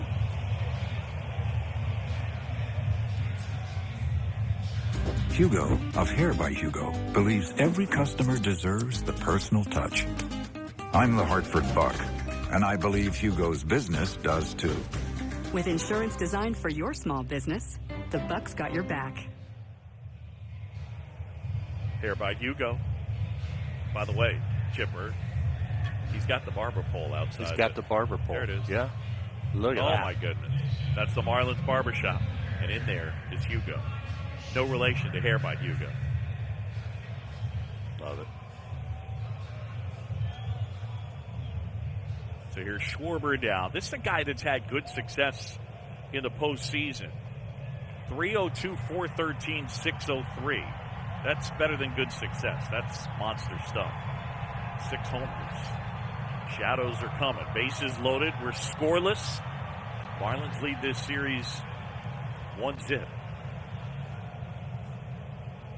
Chipper, how much longer do you think Sixto Sanchez has? What'd you say his high pitch count was? 92?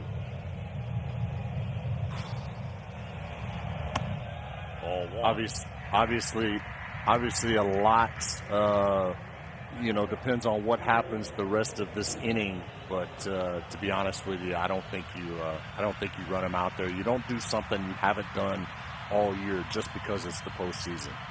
I think if his limit is 90 pitches, you get him out of there and you start the inning fresh with a reliever. Schwarber pops it up. Wallach will toss the mask. Does he have room? No.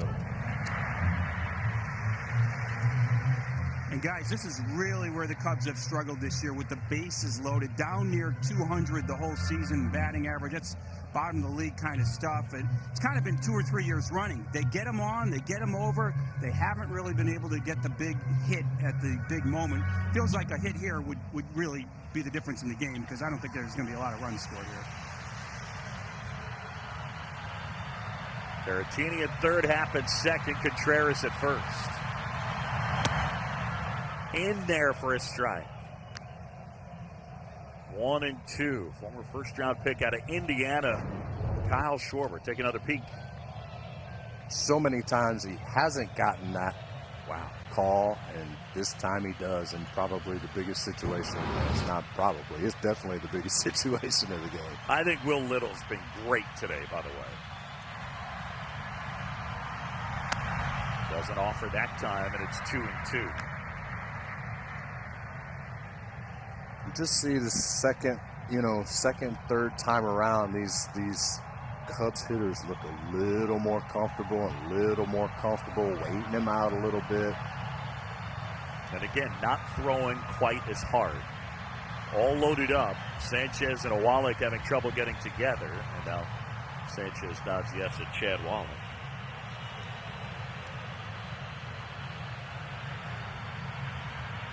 First pitch of the inning coming. Reaching out. And that one in the air to left. Dickerson under it. He's got it. And Sanchez pitches out of the jam. Great work by Sixto Sanchez to escape. 0-0.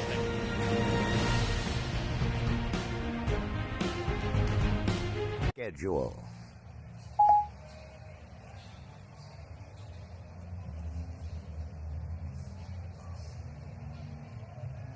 Just tell Siri, show me the MLB postseason schedule. All right, well, here's the schedule, if you were wondering, Siri. Cards and Padres, Game 3, the decider. Winner will take on the Dodgers, 7 Eastern on ESPN. Hook Shelby, Chipper Jones, back here at Wrigley Field. Here's Chad Wallach. Drops in for a strike. Darvish has been good here today. Last inning, they hit a couple of balls really hard. The line out, and then the single that was Rojas thrown out trying to stretch it were both over 100 miles an hour. 3 flyouts, 5 strikeouts, 6 on the ground. And the thing we documented in Game 1 on Wednesday, the Cubs turned the highest percentage of ground balls into outs. So tied for 6th in defensive runs saved. It's a good defensive team. Wallach lifts it to center, and here comes Happ. And that's the first out. Well, again, Hugh really hasn't changed his philosophy. He hasn't changed his game plan whatsoever. You saw him off speed, over the plate, get ahead in the count, use the fastball more as surprise to get it by hitters for weak outs, just as you saw there with Wallach. From Wrigley Field, as the shadows start to come across home plate, Corey Dickerson will stand in. He's 0 for 2 with a pair of strikeouts.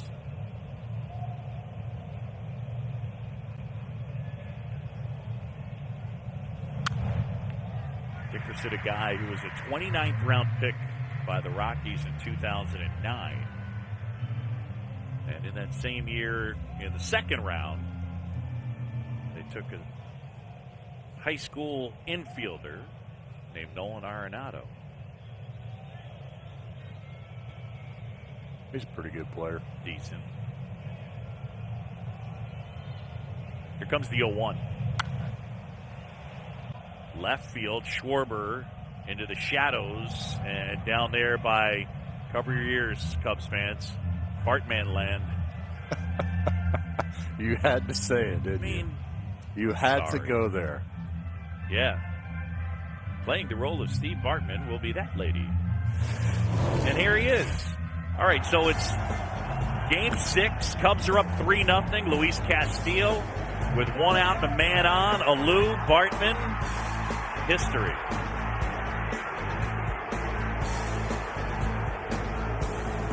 A play that will forever be remembered.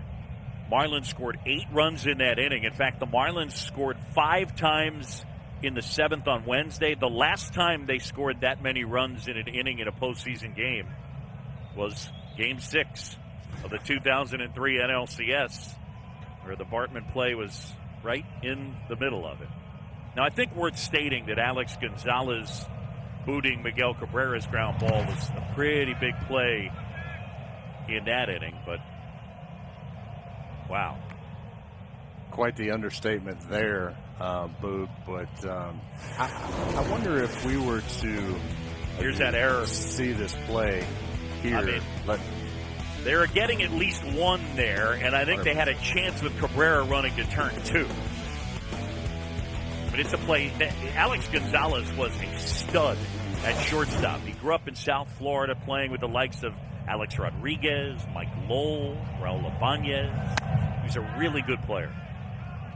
I wonder what percentage of Americans, if they really told the truth and they were sitting right there in Bartman's seat, wouldn't have done the exact same thing absolutely that he did. I know I would have. Yeah. I would be truthful, only I would have caught it. You know, Moises Alou would have never had a chance at that ball. Somebody throws beer on me, we're fighting. Now remember, if you're wondering what we're showing to you down that left field line, those seats, the configuration of the stadium is different because remember, for the longest time, the bullpens were down the line, right? So now the bullpens are under the seats in left center and right center, so the stands have gotten closer. So exactly where the Bartman seat is, it's probably about 10 or 15 feet farther in from where the line is right now. Bounce to the right side, Darvish getting over. Rizzo, Darvish, and they beat Dickerson.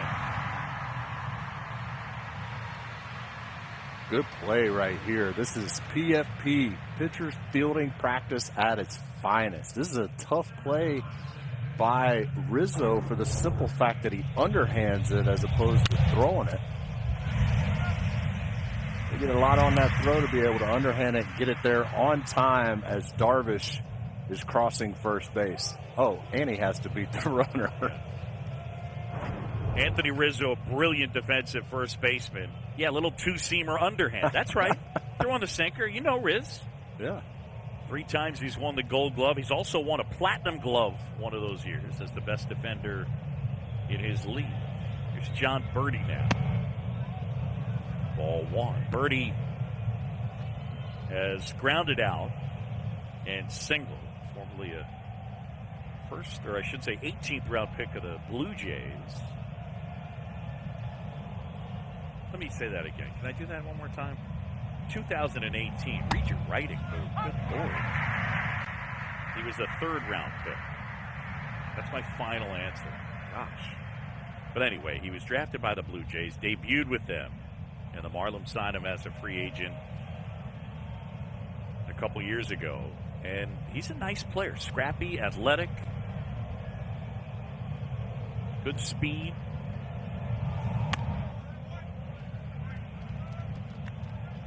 Went to Bowling Green. I've been very impressed watching him. He made a nice play at second on a ball in the outfield where he had to run 94 feet to catch it. The wind was playing tricks with it. Stole a couple of bases that weren't even really close. Scrappy little hitter. Wait till I tell you, by the way, I even boxed it. Popped out, John Birdie, 18th round pick in 2011. More factual errors coming up. Guys, Sixto Sanchez, he has got it all. I mean, 100-mile-an-hour fastball, the good changeup, cruised through the first 3 innings, ran into a little trouble, got a little erratic with his control in the last 2 innings, ran his pitch count up.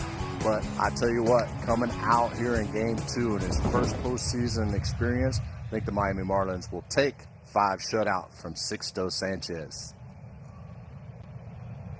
Pitcher will be Brad Boxberger, and KB gets into one, but the wind knocking it down, and making the catch is Dickerson.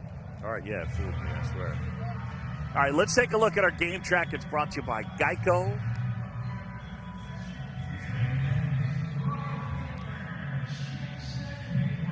Yeah, there it is. Game track brought to you by Geico. Sixto Sanchez goes 5. Here he is on your right. And 4 hits, no runs, couple of walks, 6 punch-outs. Darvish has been sensational. 6 innings, 2 hits, a single walk, and 5 strikeouts, and he has been really efficient.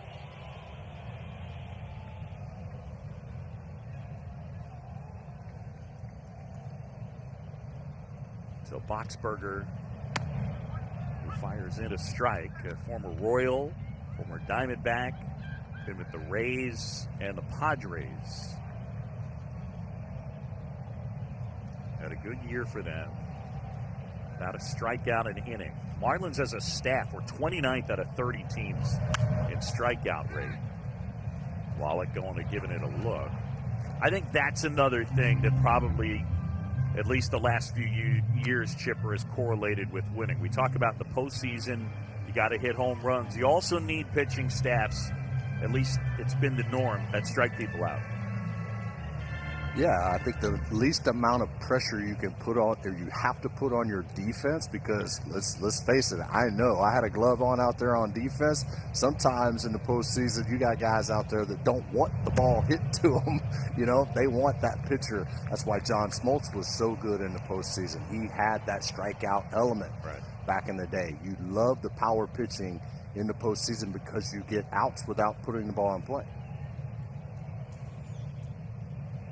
1-2, 1 out, bases clear, scoreless, bottom of the 6th. The Marlins with a win will move on to face the Atlanta Braves. The Cubs looking to stave off elimination. Game 3 would be tomorrow, 3:30 Eastern, ESPN 2. Marlins winning Game 1 on Wednesday as Hayward lifts that left field. Dickerson able to make the grab. Yeah, guys, just before thinking about Hayward a couple innings ago when you were talking about him as a leader, and I got to tell you, anytime you have a conversation about him and growing up in the game, he mentions those Braves teams he came up with, and he mentions one person he learned the game from, and that's Chipper Jones. I mean, every time, Chipper, he brings your name up, and it's always a positive thing. Well, it's nice of him to say, but, you know, obviously we've had a ton of hours, you know, in the cage working on that swing and trying to do what you can to make your teammates better. If you see something, and obviously them remembering that later on in their career when they're the grizzled veterans, knowing that you made an impact, you've done your job as one of the leaders on the ball club. Baez 0 for 2. And Wallach picks that one, 1-1. I think it's safe to say Javi Baez is in straight struggle mode. I have never seen him swing through this many fastballs, you know, in a 2-game series up to this point. Normally he's a chase guy, slider out of the zone, but he's missing fastballs kind of up and in. Maybe that the Marlins have figured something out with a little hole up and in his swing that he's not quite able to get to it. Even if he does hit it, it's normally weak contact to right field. That one fouled back. And Chipper, we touched on this on Wednesday. I think it bears repeating. Teams in the postseason so far this year that have out-homered the opposition are 10-0. As this one gets to the late stages, it's just hard to ignore the idea that it seems likely that this one's going to turn on one swing. Well, especially as the shadows get closer and closer to the mound, it's going to get tougher and tougher to see, tougher and tougher to hit. Yeah, I mean, especially with the wind blowing the way it is, it's going to take one of those balls like Dickerson hit yesterday, or in Game 1, where he drove the ball out of the ballpark. This is to third, Anderson. 1-2-3. Boxberger gets him in order. We head to the 7th. There's still no score in game 2.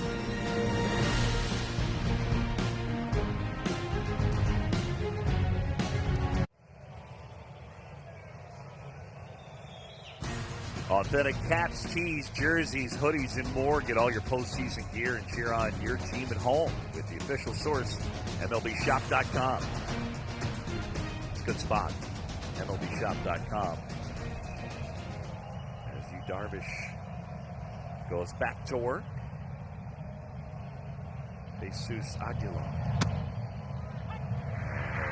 Slider that kind of backed up is in for a strike.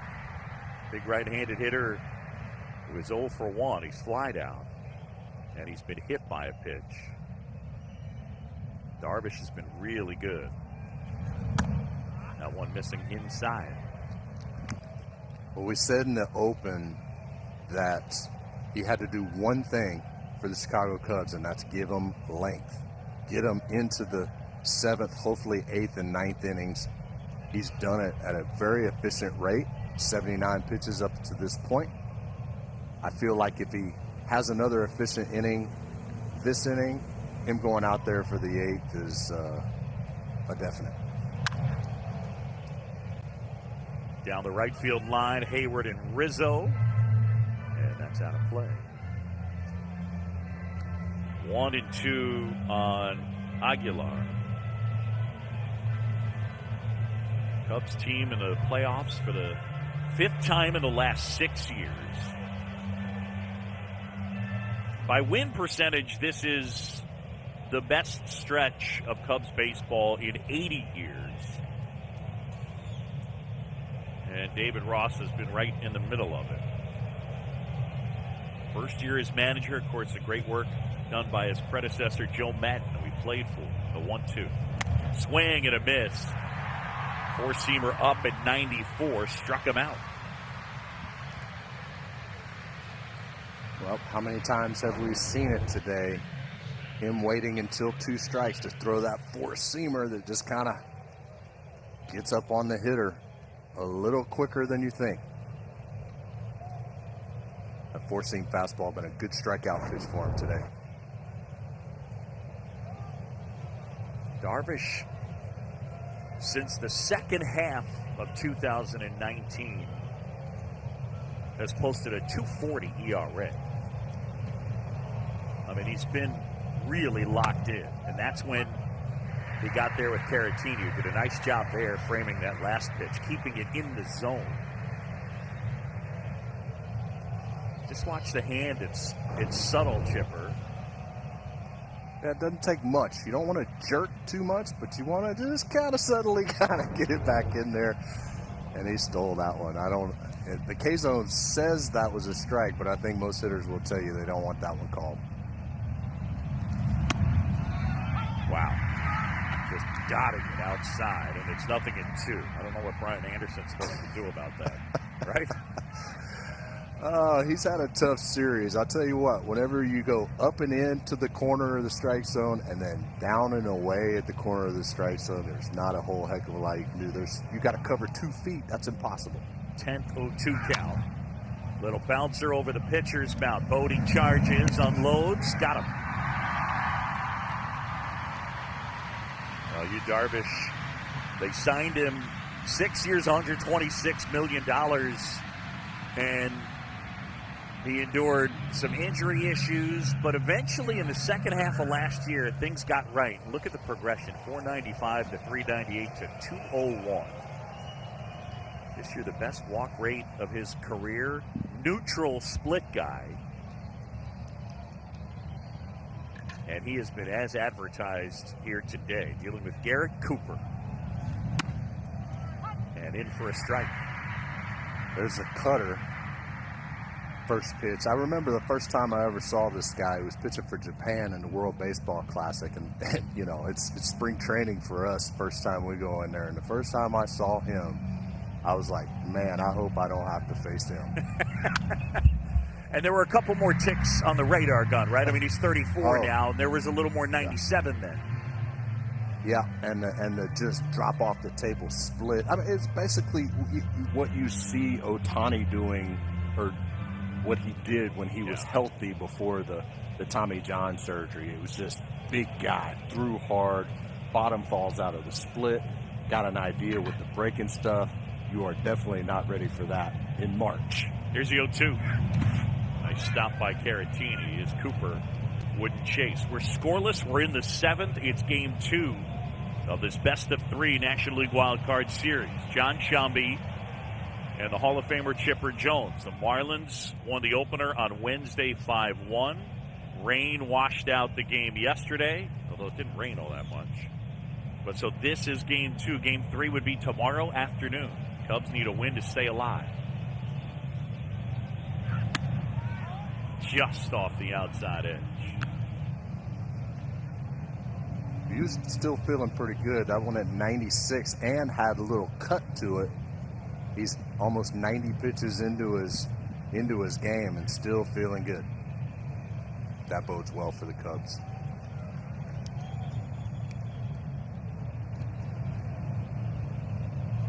Darvish ready. Here comes the 2-2.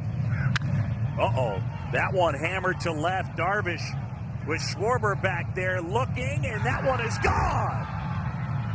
Garrett Cooper will touch them all as he deposits it into the bleachers, and the Marlins have jumped out 1-0 on the blast by Cooper.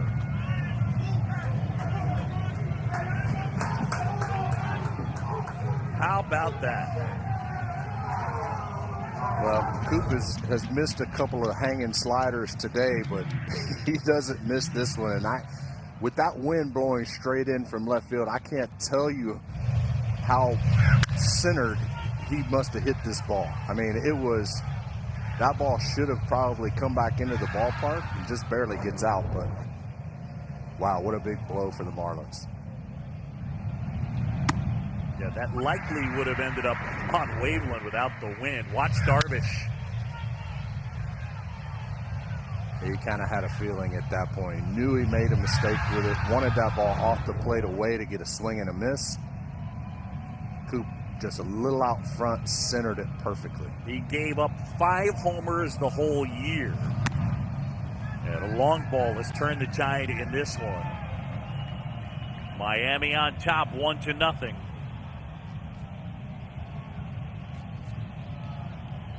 Two down, and here's Joyce.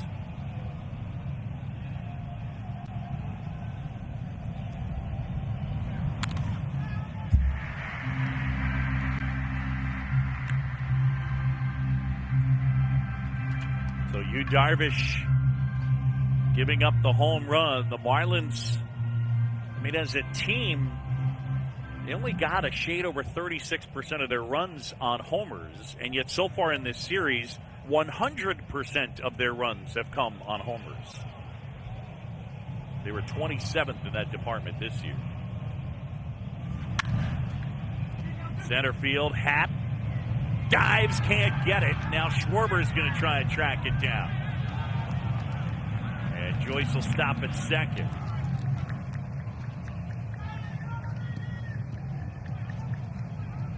Yeah, just as we said, Wilson Contreras looked comfortable against Sixto Sanchez. Matt Joyce the same way against Yu Darvish. You can tell he's up there, not necessarily sitting on fastball, but last couple times up, he's put good wood on the ball. Just gets it out of the reach to Ian Happ. Nice try there in center field. Just missed it. Yep. Just off the end. Tommy Hotovy, the pitching coach, as Joyce will go for a visit with Trey Hillman. There's Tommy Hotovy. 93 pitches for Darvish. And this game changing on one swing by Garrett Cooper. Craig Kimbrell getting loose.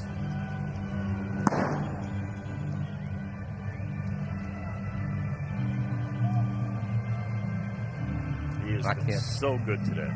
I can't tell you how important that swing was. Obviously, it could be a game winner in the grand scheme of things, but in this situation, in this game, as those shadows creep closer and closer to to the mounds, it's going to get harder and harder to pick up rotation on the baseball. You're going to see more defensive swings, less aggressiveness at the plate. Tough to hit. So Lewis Brinson will pinch run. Yeah, remember, guys, Cooper was the guy that had difficulty in the shadows on Wednesday. I wonder, Chipper, getting at least an at-bat there the other day, does that help him this time around in the shadows?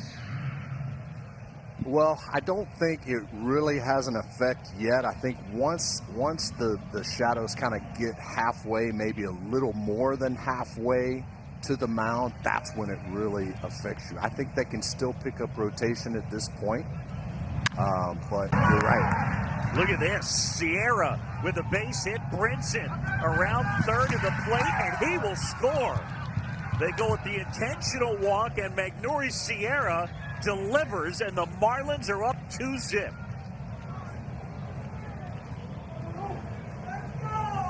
It's a great job of managing right here by Don Mattingly, getting speed out there at second base so that a base hit of any sort, even to the Platinum Glove winner out in right field, it will not matter.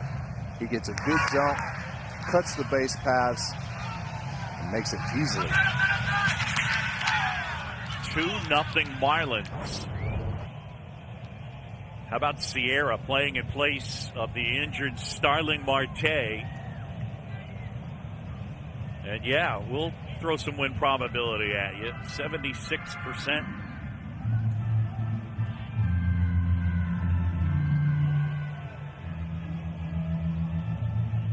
And here comes David Ross.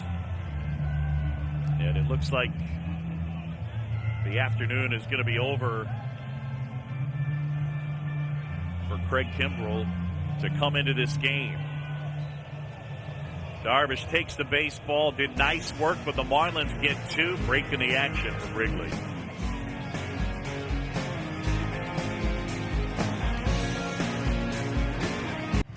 David Ross got exactly what they wanted out of you, Darvish, today. Got him into the seventh. You see him, an exploding fastball, good breaking ball, kept hitters off balance all day. Good distribution of Ks, ground balls, fly balls. Got into the seventh inning and makes one mistake to Garrett Cooper. And it doesn't come back, gets him behind the 8 ball. And guys, they've tacked another one on since. Here comes Craig Kimbrell. Pumps in a fastball for a strike to Chad Wallach, your former teammate here. Trying to keep it right there at a 2-run deficit.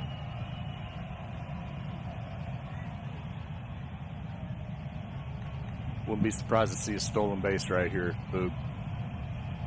Sierra can absolutely fly.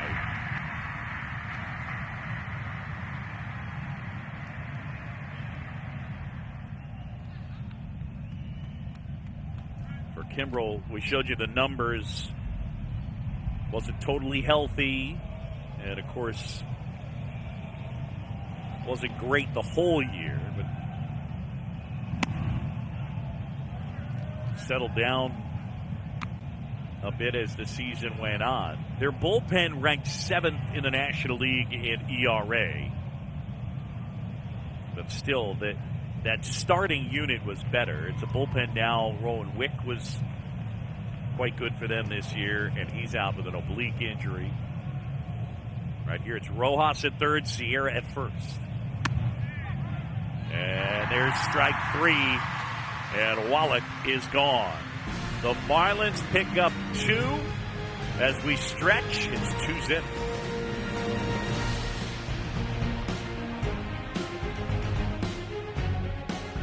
Back to the 2020 National League Wild Card Series presented by Hankook Tire. We head to the bottom of the 7th from Wrigley Field, and the Marlins have a 2-0 lead as they look to eliminate the Cubs.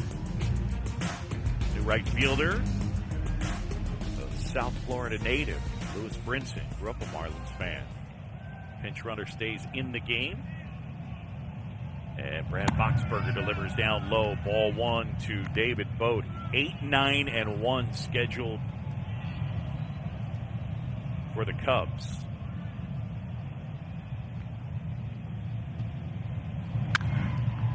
Bodie pops this one in the air. Brinson over near the wall, and that'll find the seats. Boog, as we look at Brinson there in right field, we'd be remiss if we didn't talk about the impact that Matt Joyce had on the ball game today. Yeah. The big play out in right field earlier in the game to cut down Contreras at the plate, keep it a scoreless game, and then obviously after the Garrett Cooper homer, he doubles. Brinson comes in the pinch run, scores the second run for the second day in a row. The Marlins put up a crooked number in the 7th inning. Indeed. So Matt Joyce, now he's left to being a fan in this one, but making an impact. That masked man is Don Mattingly.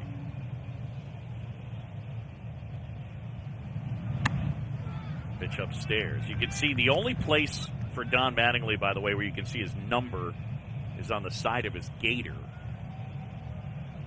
It's just on, I think it's on, there it is. Yeah, where's number 8? Turn down. Right field. And Brinson.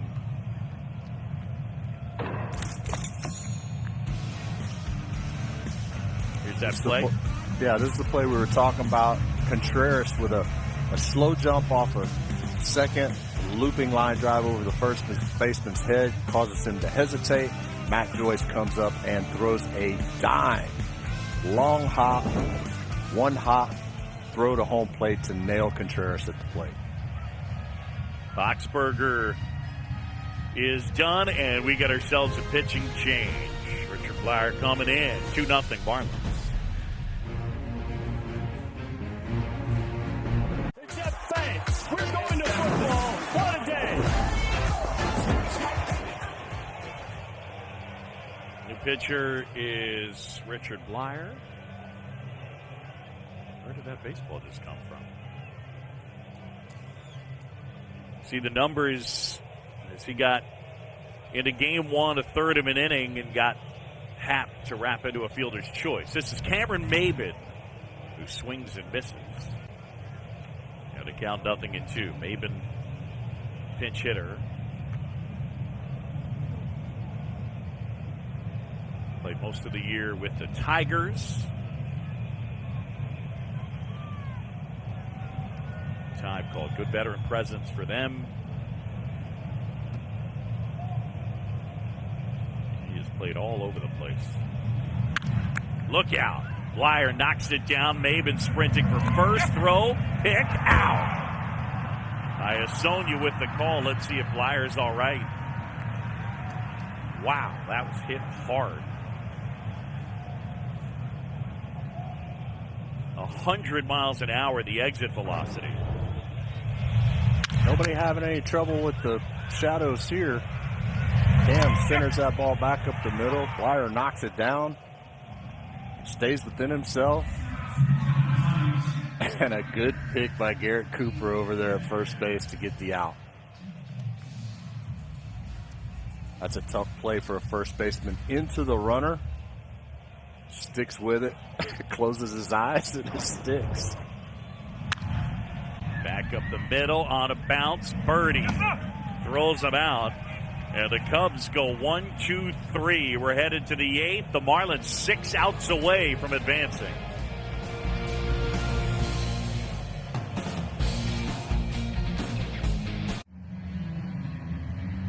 Welcome back.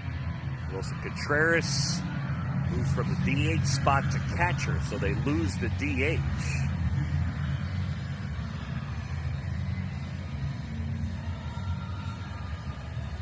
So Kimbrel is in the 9th spot. Hey, he can hit a little bit.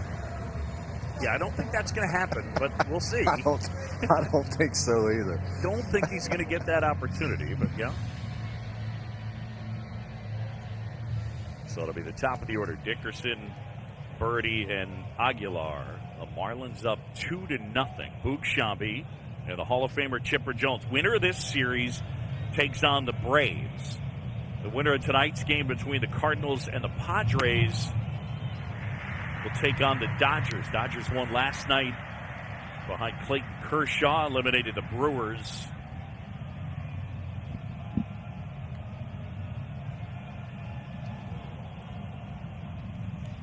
What a game last night in San Diego.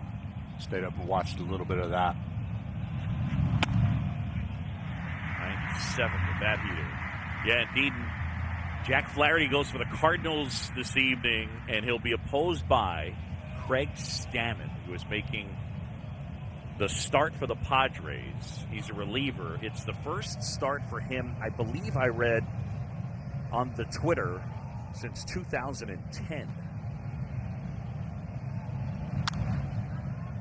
That's what the youngsters call it, right? The Twitter. Stammen owned me in his career, so he's fully capable of doing the job. I think if you were to look at the matchup, obviously you kind of think that the Cardinals have the better end of it, but Stammen, you think? He'll show up, he'll pitch well. No doubt. Foul back.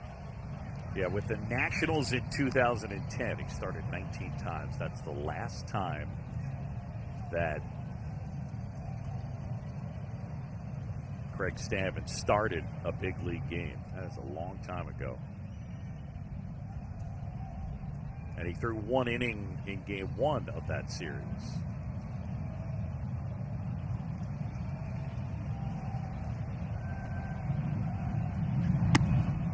Dickerson able to lead off, or lay off, I should say.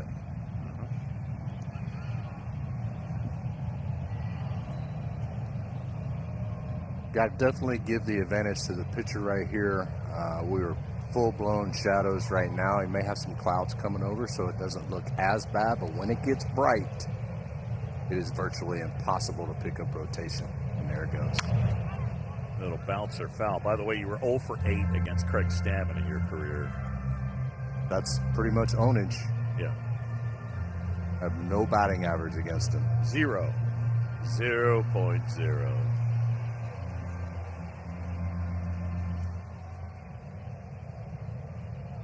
Nobody on, nobody out. Top 8. Kimbrel on here. Played him one time in golf, too. He beat me then, too. Stammen did?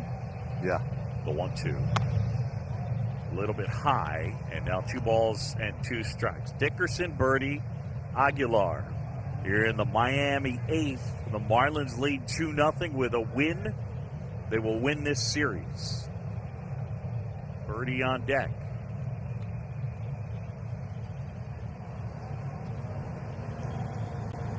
This will be the 8th pitch of the at-bat. Man, that missed by a lot.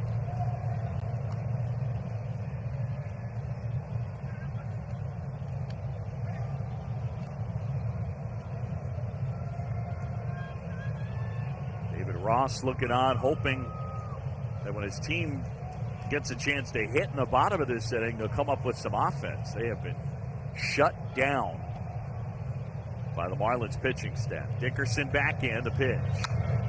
Fouled off. You look at Corey Dickerson and you watch the change with 2 strikes. He goes into battle mode in terms of choking up severely with 2 strikes. And gets into a bit more of a crouch. And gets hyper aggressive, just trying to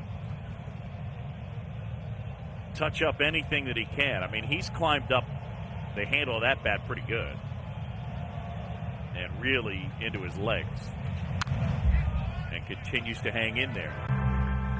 And this is one of the reasons why you see Don Mattingly insert him into the leadoff spot. It's these kind of competitive at-bats against tough pitchers, whereas 4 or 5 years ago, this guy would have struck out 130, 140, 150 times in a season. He's cut his strikeout rate way down. Now, watching him, especially in this at-bat against Kimbrel, you see why. Choking way up, 5 2-strike fouls. And that one missed by a ton, and a really good plate appearance for Corey Dickerson. 11 pitches, and he takes the walk. All right, around the wild card series, If you missed it last night, Clayton Kershaw, who says he can't pitch in the postseason, punches out 13 over 8. They win 2-0, eliminate the Brewers.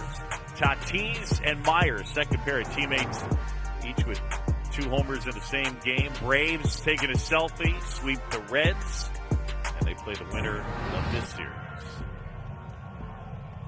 There are your brackets. 7 Eastern on ESPN. A reminder that Cardinals-Padres game tonight.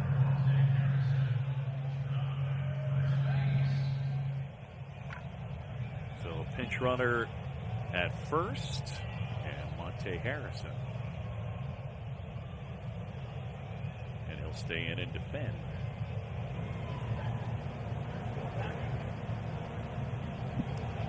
Really good job by Dickerson. So a leadoff man aboard. Marlins looking to add on here in the 8th.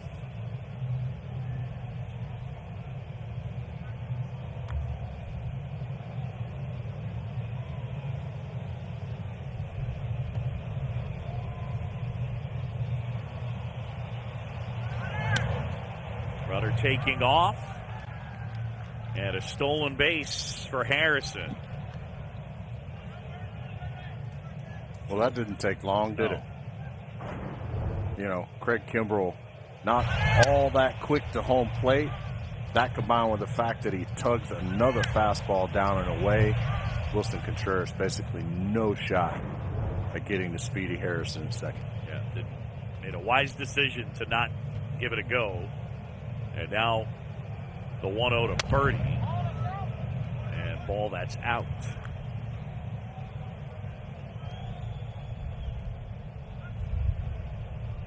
You know, being a teammate of Craig Kimbrell's for quite some time, whenever Bobby went to him, Bobby Cox, our manager, went to him in the 8th inning for him to get 4, maybe 5 outs to get the save, he never had a problem in the 8th, but sometimes he would have trouble getting back warmed up, get back loose, closing out the 9th.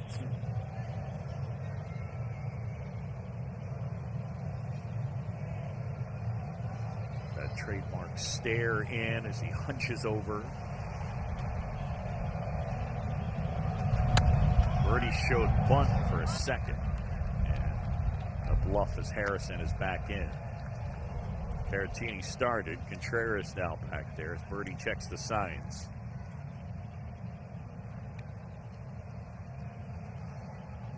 You watch Craig Kimbrell and you see that started, that hanging the arm out there. In the minors, he had some tendinitis, and he would set up that way just because it made his arm feel good. And then he just kept doing it. Right there, he walks Birdie, and now 2 aboard. After 225 years, you'd think we'd look to our past. Nope. We're looking to our future, where we're innovating every day to raise Jim Beam for 225 years to come. Tommy Hotovy conference on the mound, the pitching coach out there, and the entire infield. Brian Baez, Bodie, and Rizzo with Contreras and Kimbrell.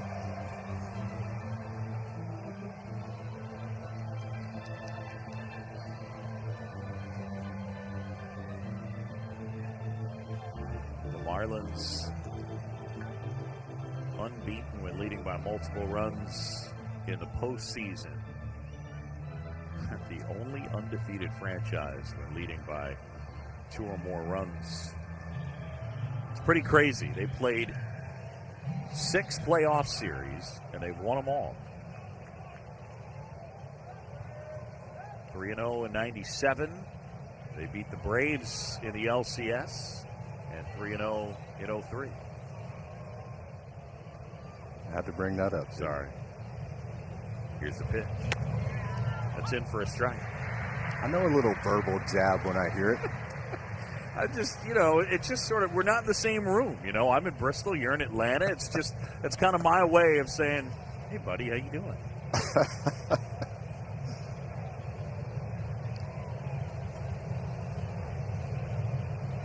2 on, nobody out. Kimbrell and a spin and a throw and a tag. Safe.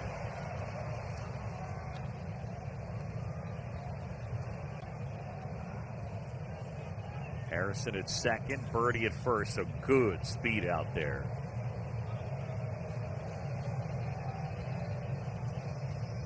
Can I go, by the way, editorial Marlins uniform beef that I have?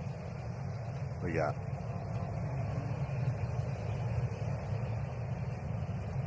Kimbrel taking lots of time here. And that's fouled off. The numbers and the letters with the black inside.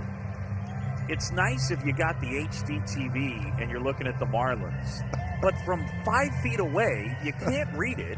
And from 5 feet away, you can't read the numbers or the letters. So if you're in the stands, you can't read anybody's number. And if you're the broadcaster, it's hard too. Clean that up. I feel better. So maybe if they had the orange more pronounced all the way around, would that help you? I don't know. But see how the orange is only in parts right there? If it was all the way around, all the numbers and letters would it's like a border. Yeah. But it's like a shadowed numbers. They're the only ones with it. I can't think of another team that does that. Just hard to see. 0-2 hit hard. Out of bounds, Baez to second one, and they get two. Well, that was a bullet, but they turned it into a 6-4-3 double play. You hit it to the wrong spot right here. Obviously, ball's hit right on the button, but not too many better out there at shortstop than Javi Baez. Nice play on an in-between hop, backhand. Nice feed to second. Good turn by Bodie.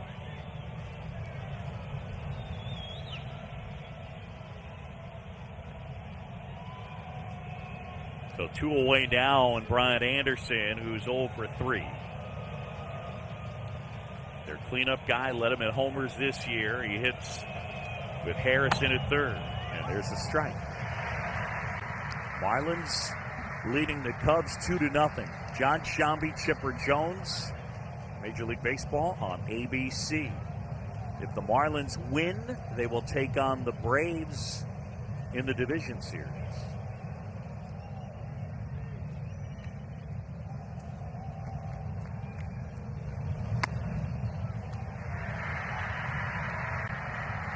Ahead, nothing in 2.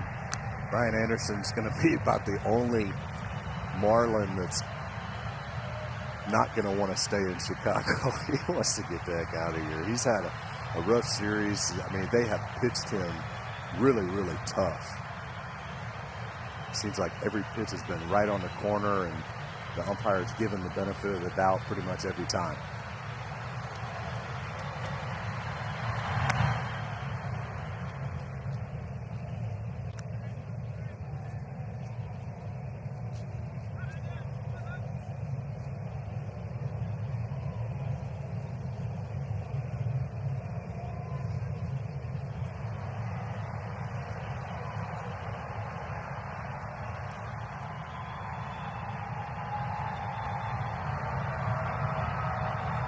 The 1-2 swing and a miss struck him out.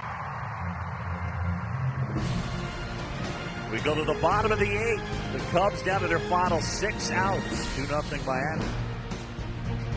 The Wild Card Series is presented by Hankook Tire. Never halfway.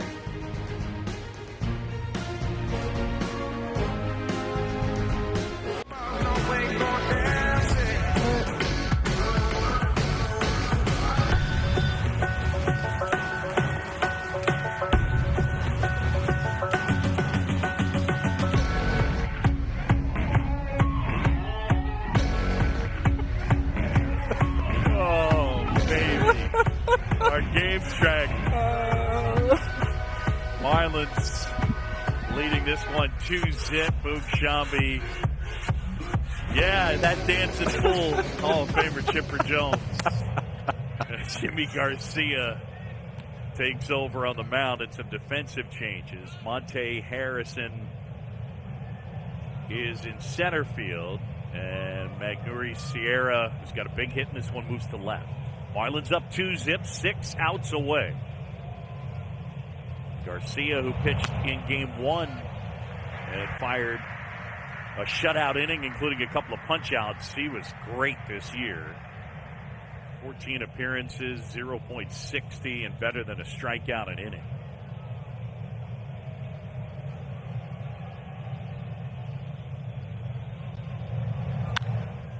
Rizzo hits it in the air.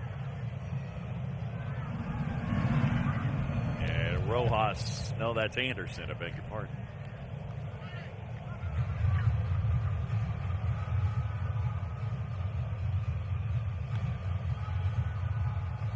So Sierra, Harrison, Brinson left to right. Anderson, Rojas, Birdie, and Cooper.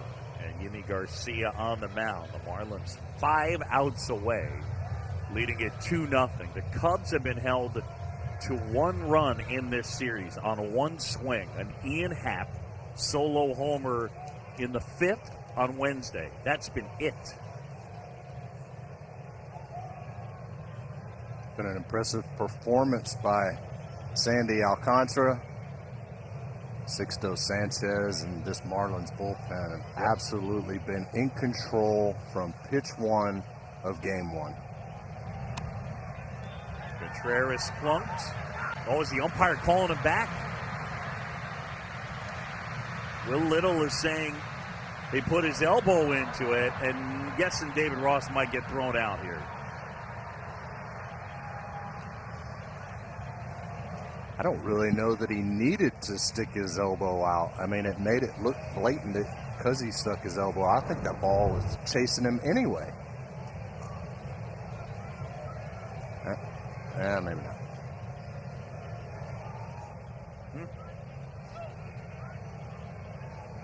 That's a very crucial point in this game to make that call. You hardly ever see that actually called by a home plate umpire, and I don't know that I would have called it right there, to be honest with you. Yeah. But when you stick that flap up like that, calling attention to yourself.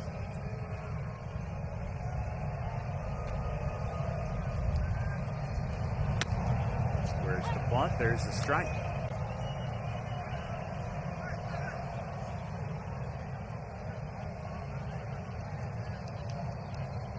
And Contreras and Little, I think, having a chat here.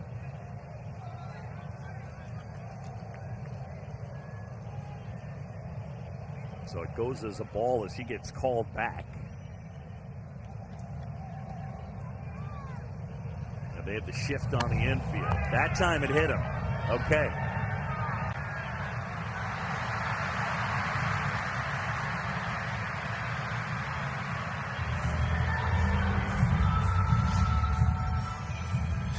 Contreras doing a little bit of barking. The crew chief Dan Iasonia coming in.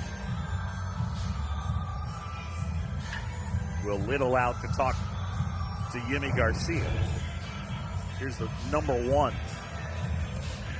It's the slider that backed up.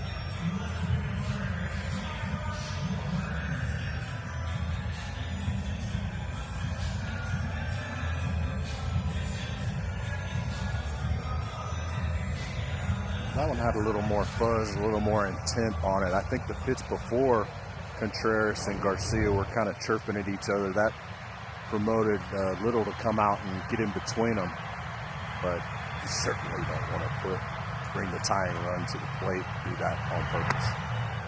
Cubs are 3 for 22 with men on in this series.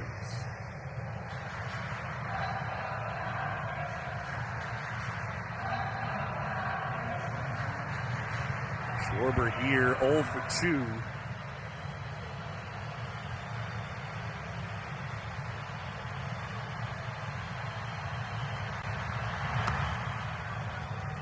Garcia missing outside now 2-0. This is go time for Schwarber. Unbutton that top button, maybe even the second one.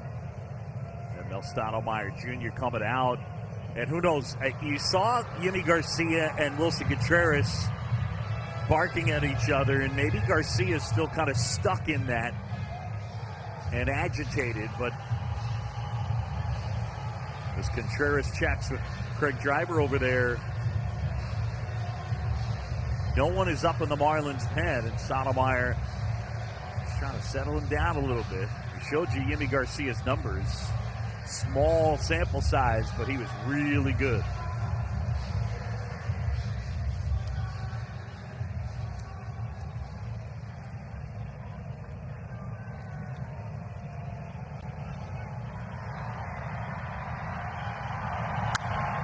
Schwarber pops it up, and that'll get off out of play.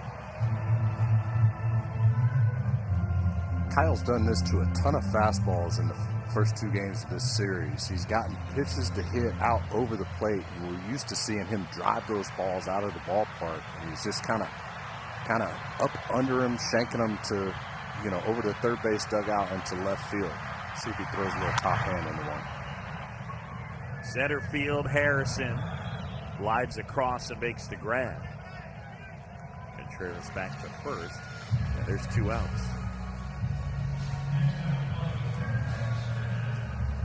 But one of the things we talked about in the open, the Cubs, since winning the World Series in 2016, they've lost 8 of their last 12 postseason games. And since winning the World Series, that trio, 136, that includes today, 51 strikeouts out of 140 at-bats. 0 for 10 today. I mean, it falls on your big boys, right? Well, it certainly does. And I think the other thing as well that's interesting to contemplate, Chipper, Bryant, Baez, Rizzo, and Schwarber are all scheduled to be free agents at the end of 2021. And you wonder, with the economic climate in the game today, if this might not be the final ride for that quartet. One of them may be moving for financials. Who knows? Trying to clear a little bit of payroll. But the bottom line is, since winning it all, they haven't hit. Well, that's the job of a GM in a big market. Theo Epstein's got to make some very tough, important decisions here pretty soon. Yeah. I don't envy that spot, but when you look at, to go back to the numbers that you're talking about, even in this series, 1 for 22 out of your big boys is not going to get it done. Theo Epstein, president of baseball operations, of course, the GM Jed Hoyer, as Bryant lifts that one to center.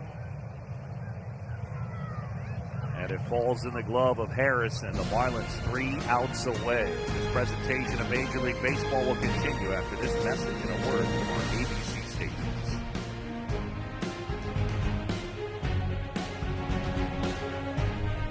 The Atlanta Braves getting past the Reds.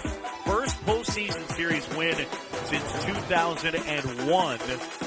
28-inning postseason shutout streak. That goes back a ways. They're pitching unbelievable. The starters and the relievers. And then Adam Duvall and Marcell Ozuna, most homers in MLB since September 1st, regular and postseason together. Jeremy Jeffress takes over here.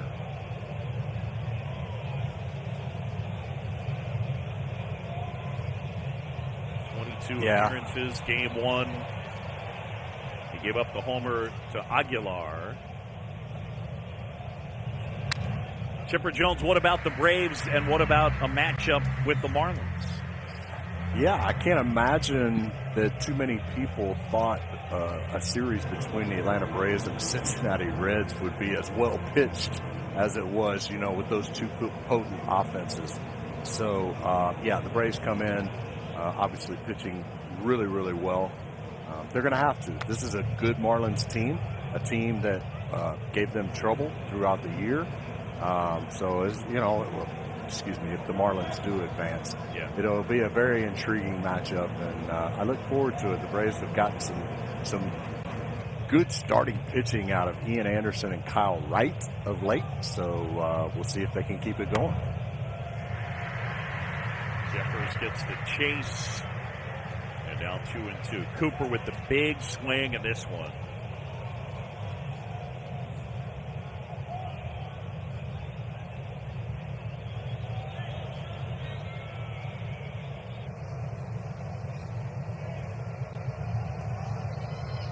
2-2. Little roller, third base side. Jeffers picks it up and throws him out at first. Nice play. Well, Don Mattingly trying to lead the Marlins into the division series. See that number 8 on his gaiter. Of course, in his playing career, he wore number 23. He chose number 8 specifically for a reason. That's for Yogi Berra. He said he wanted 23 to be a Yankee thing, and when he has managed and coached, he's worn number 8. And he said, Yogi Berra, the best person that I have ever been around. Pretty cool. That's awesome. That is really, and having met Yogi, I know exactly what he means. It is truly an honor to be in his presence.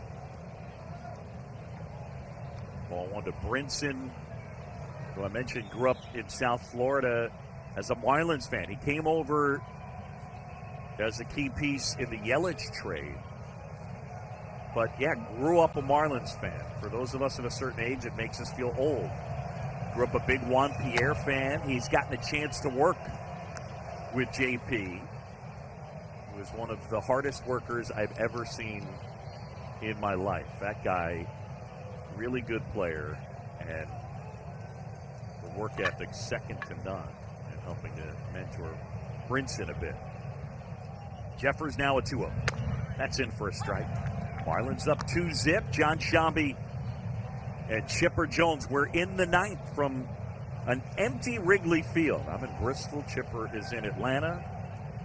Fans or no fans, you know the Marlins are going to celebrate if they eliminate the Cubs. Found that off his foot.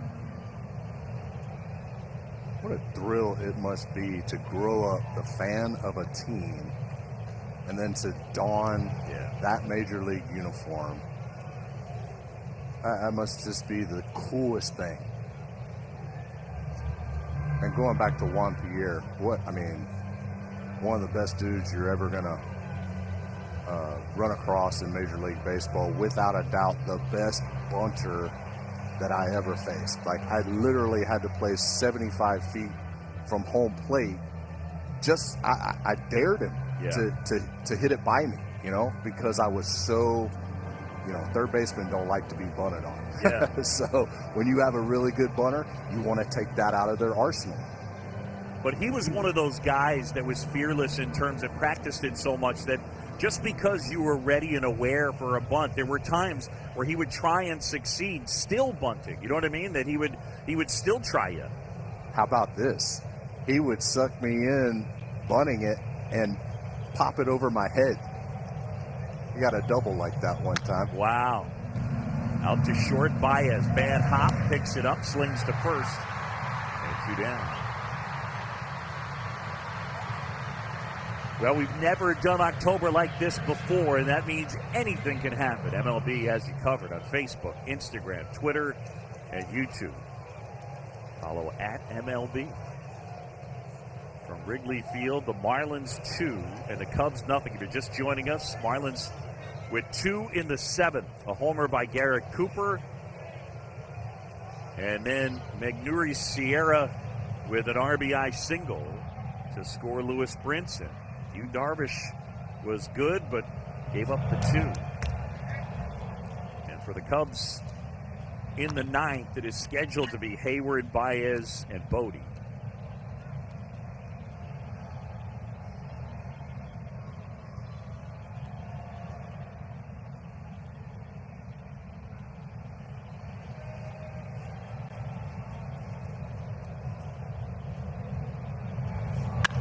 Hit hard. Nice play at third. Bryant gets up, throws him out, and Rizzo with the stretch. Heck of a play.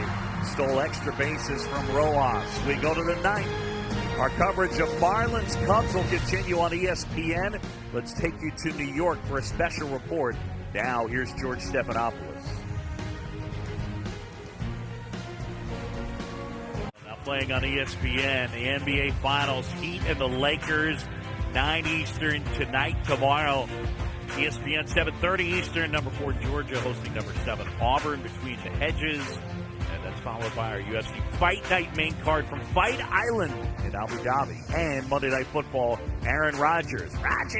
The 3-0 Packers hosting the Falcons at Lambeau. Former Cub and their closer, Brandon Kinsler, is on here. And he is 3 outs away from putting the Marlins in the division series. Kinsler gave up a double and then got the next 3 in the 9th on a Wednesday. Not an overpowering closer right here, but good movement on his sinker, and he will not throw the ball down the middle. He will live on the corners. Hayward 1 for 2, and that one is inside. A hit by pitch, a single, and he's flied out.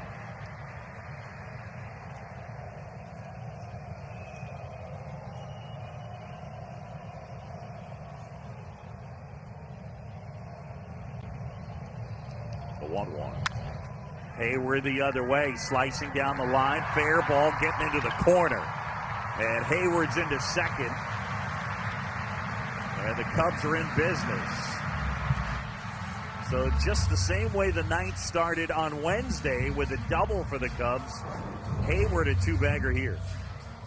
Well, this makes an old hitting coach really happy right here. Lets the ball get deep, knows a sinker away is coming. He almost hits that ball behind him. Love seeing that approach. Good approach to Kinsler, knowing he's probably going to stay away from him. Rifles that ball into the left field corner. Cubs have life. By the way, just felt like blowing up the internet. Alex Rodriguez texted me in the break, dead serious. He said he loves hearing you talk about bunting. To which I say, Alex, teams that out-homer their opponents are 10-0 in the playoffs. That's right. Coming at you. I think you could probably count on one hand the amount of times he and I combined bunted in our career. Oh, my God. No, he was tweaking me. But he loved Juan Pierre and Luis Castillo on that team. Here's Baez now. And there's a strike. And Javi thought that one was off the outside edge. Wow, this is really the first generous pitch he's given all day. That ball never on the plate. Never caught a slice of cheese. I totally agree. I think that's the first one that he's really missed. Down and in, and that's that nasty one darting. And that's a big call right there. Instead of 2-0, now you're 1-1. Javi just expands the strike zone, just really in struggle mode up there. Trust me, I've been there. I know how it feels. It's a lonely feeling. Hayward at second, nobody out. We're in the 9th. Fouled off his foot. And just to rub a little salt in the wound. Yeah. You foul that one off your instep. See where this ball gets him. Oh, that's on the calf. That's yeah. He will have a bruise all the way down to his ankle at some point. That hurts so bad. I mean, that's when he's got the shin guard on, and it still couldn't save him. I don't ever remember you putting a shin guard on. Do you ever wear one? Oh yeah, yeah. Both sides? Not very often, because when I ran, I would never put it on tight enough, and when I would run down to first base, it would be flapping around off my leg. Right. I hated that. Slow you down. The 1-2. Outside corner, ring him up, and Baez is gone. Kinsler gets the strikeout. Well, he got the benefit of the doubt on the first strike. But this one right here, there's no doubt about that one. That ball's got a good 6 to 8 inches of run, and it catches just. That's an unhittable pitch for a right-handed hitter. You give up on it because it looks 6 to 8 inches outside, and it just tails back over the outside corner. The one down, and here is Bodie, who's 0 for 3 with a strikeout. He's flat out twice. Ball 1. Luke Shambi, Chipper Jones, 9th inning, game 2. Cubs down to their final 2 outs in their season. Miami winning on Wednesday 5-1.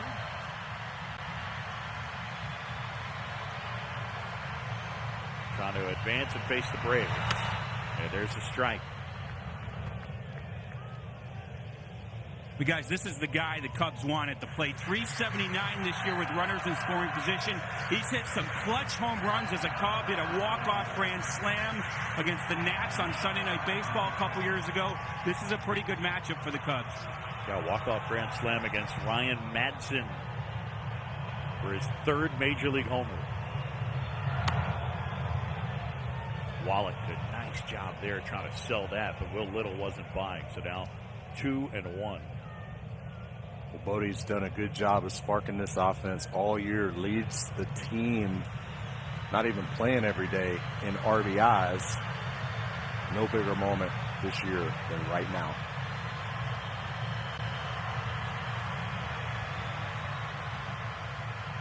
Here's a 2-1. 2-2. Kinsler just painting the outside edge. Yeah, I don't know why you would throw any other pitch than that one right there. I haven't seen a right-hander stay on that pitch. So you, like I said, it looks 6-8 inches off the plate. You just give up on it.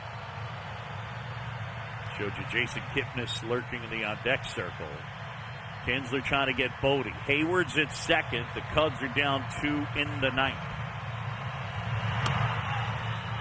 Got him looking, and Bodie doesn't like the call, but that one was perfectly placed. And the Cubs down to their final out. Wow, was that a good pitch. Well, the Cubs continue to complain about that pitch, but man, I tell you what, I don't know. I guess with the shadows, it's probably hard to see, but that ball's got a ton of run on it at 94 miles an hour. What a nice slice of cheese right It's there. one of those there where, to me, I understand why Bodie's upset. It feels like it's borderline. I get where Will Little did a great job calling it a strike. It's just a really great pitch. 100%. I think a lot of it's just frustration boiling over from the Cubs standpoint. Well, here we go. And Kipnis. And that is in for a strike. See, now with the left-handed hitter up there, he's going to start that ball at Kipnis's front hip and run it back over the inside corner and try to freeze him that way.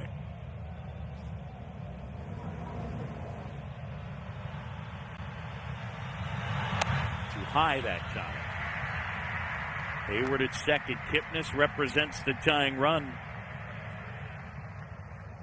Jason, who started in game 1, went 0 for 2 with a walk. In the regular year, hit .237 with 3 homers. The veteran and native of Chicago. Yeah, the bottom feeders trying to advance. They took that the first weekend of the season. A Phillies broadcaster said you can't lose games to bottom feeders like the Marlins, and they're now wearing T-shirts that say bottom feeders. In batting practice, they get it hung up near their dugout as a motivator. There, the back end of that dugout, you can see it. Well, every team has a rallying cry. Fortunately for the Marlins, it came in the rare form of a reporter for Philadelphia. And they went in there, won 2 of 3. And then the COVID test came. Swing and a liner foul. And they won 2 of 3. Played July 26th in Philly and then didn't play again until August 4th. 174 roster moves. Don Mattingly took a team that lost 105 games last year. Used 61 players this season. Should be a shoo-in for National League Manager of the Year. Wallach out to the mound. Rojas in.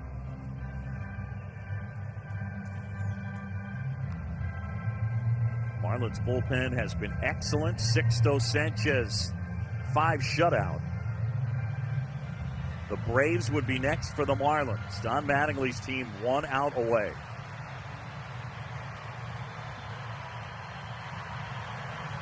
And the veteran, Brandon Kinsler. 2-2 to Kipnis. Off the end of the bat, foul. Tried a little something different there.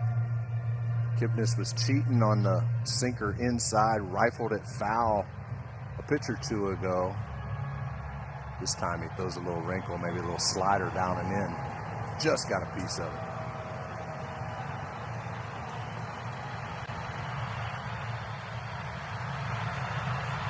Two and two. Kinsler deals.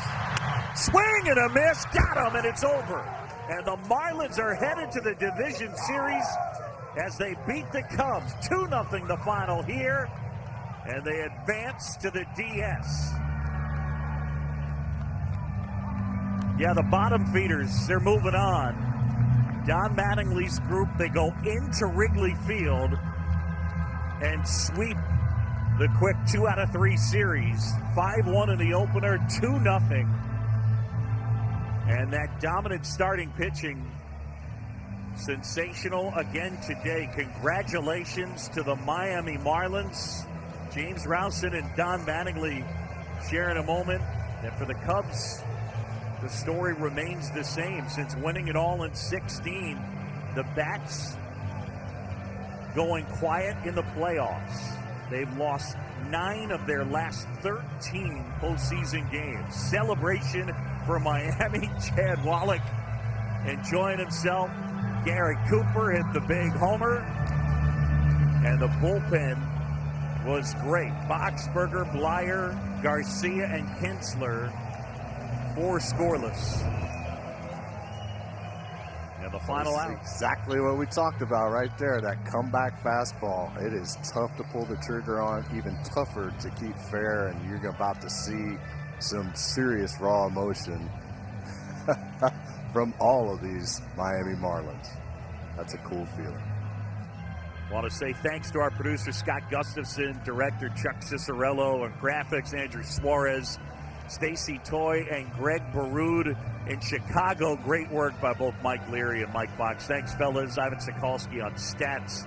Was a lot of fun. Appreciate the people here in Bristol putting in the hard work. The Marlins are moving on. The Marlins and the Braves.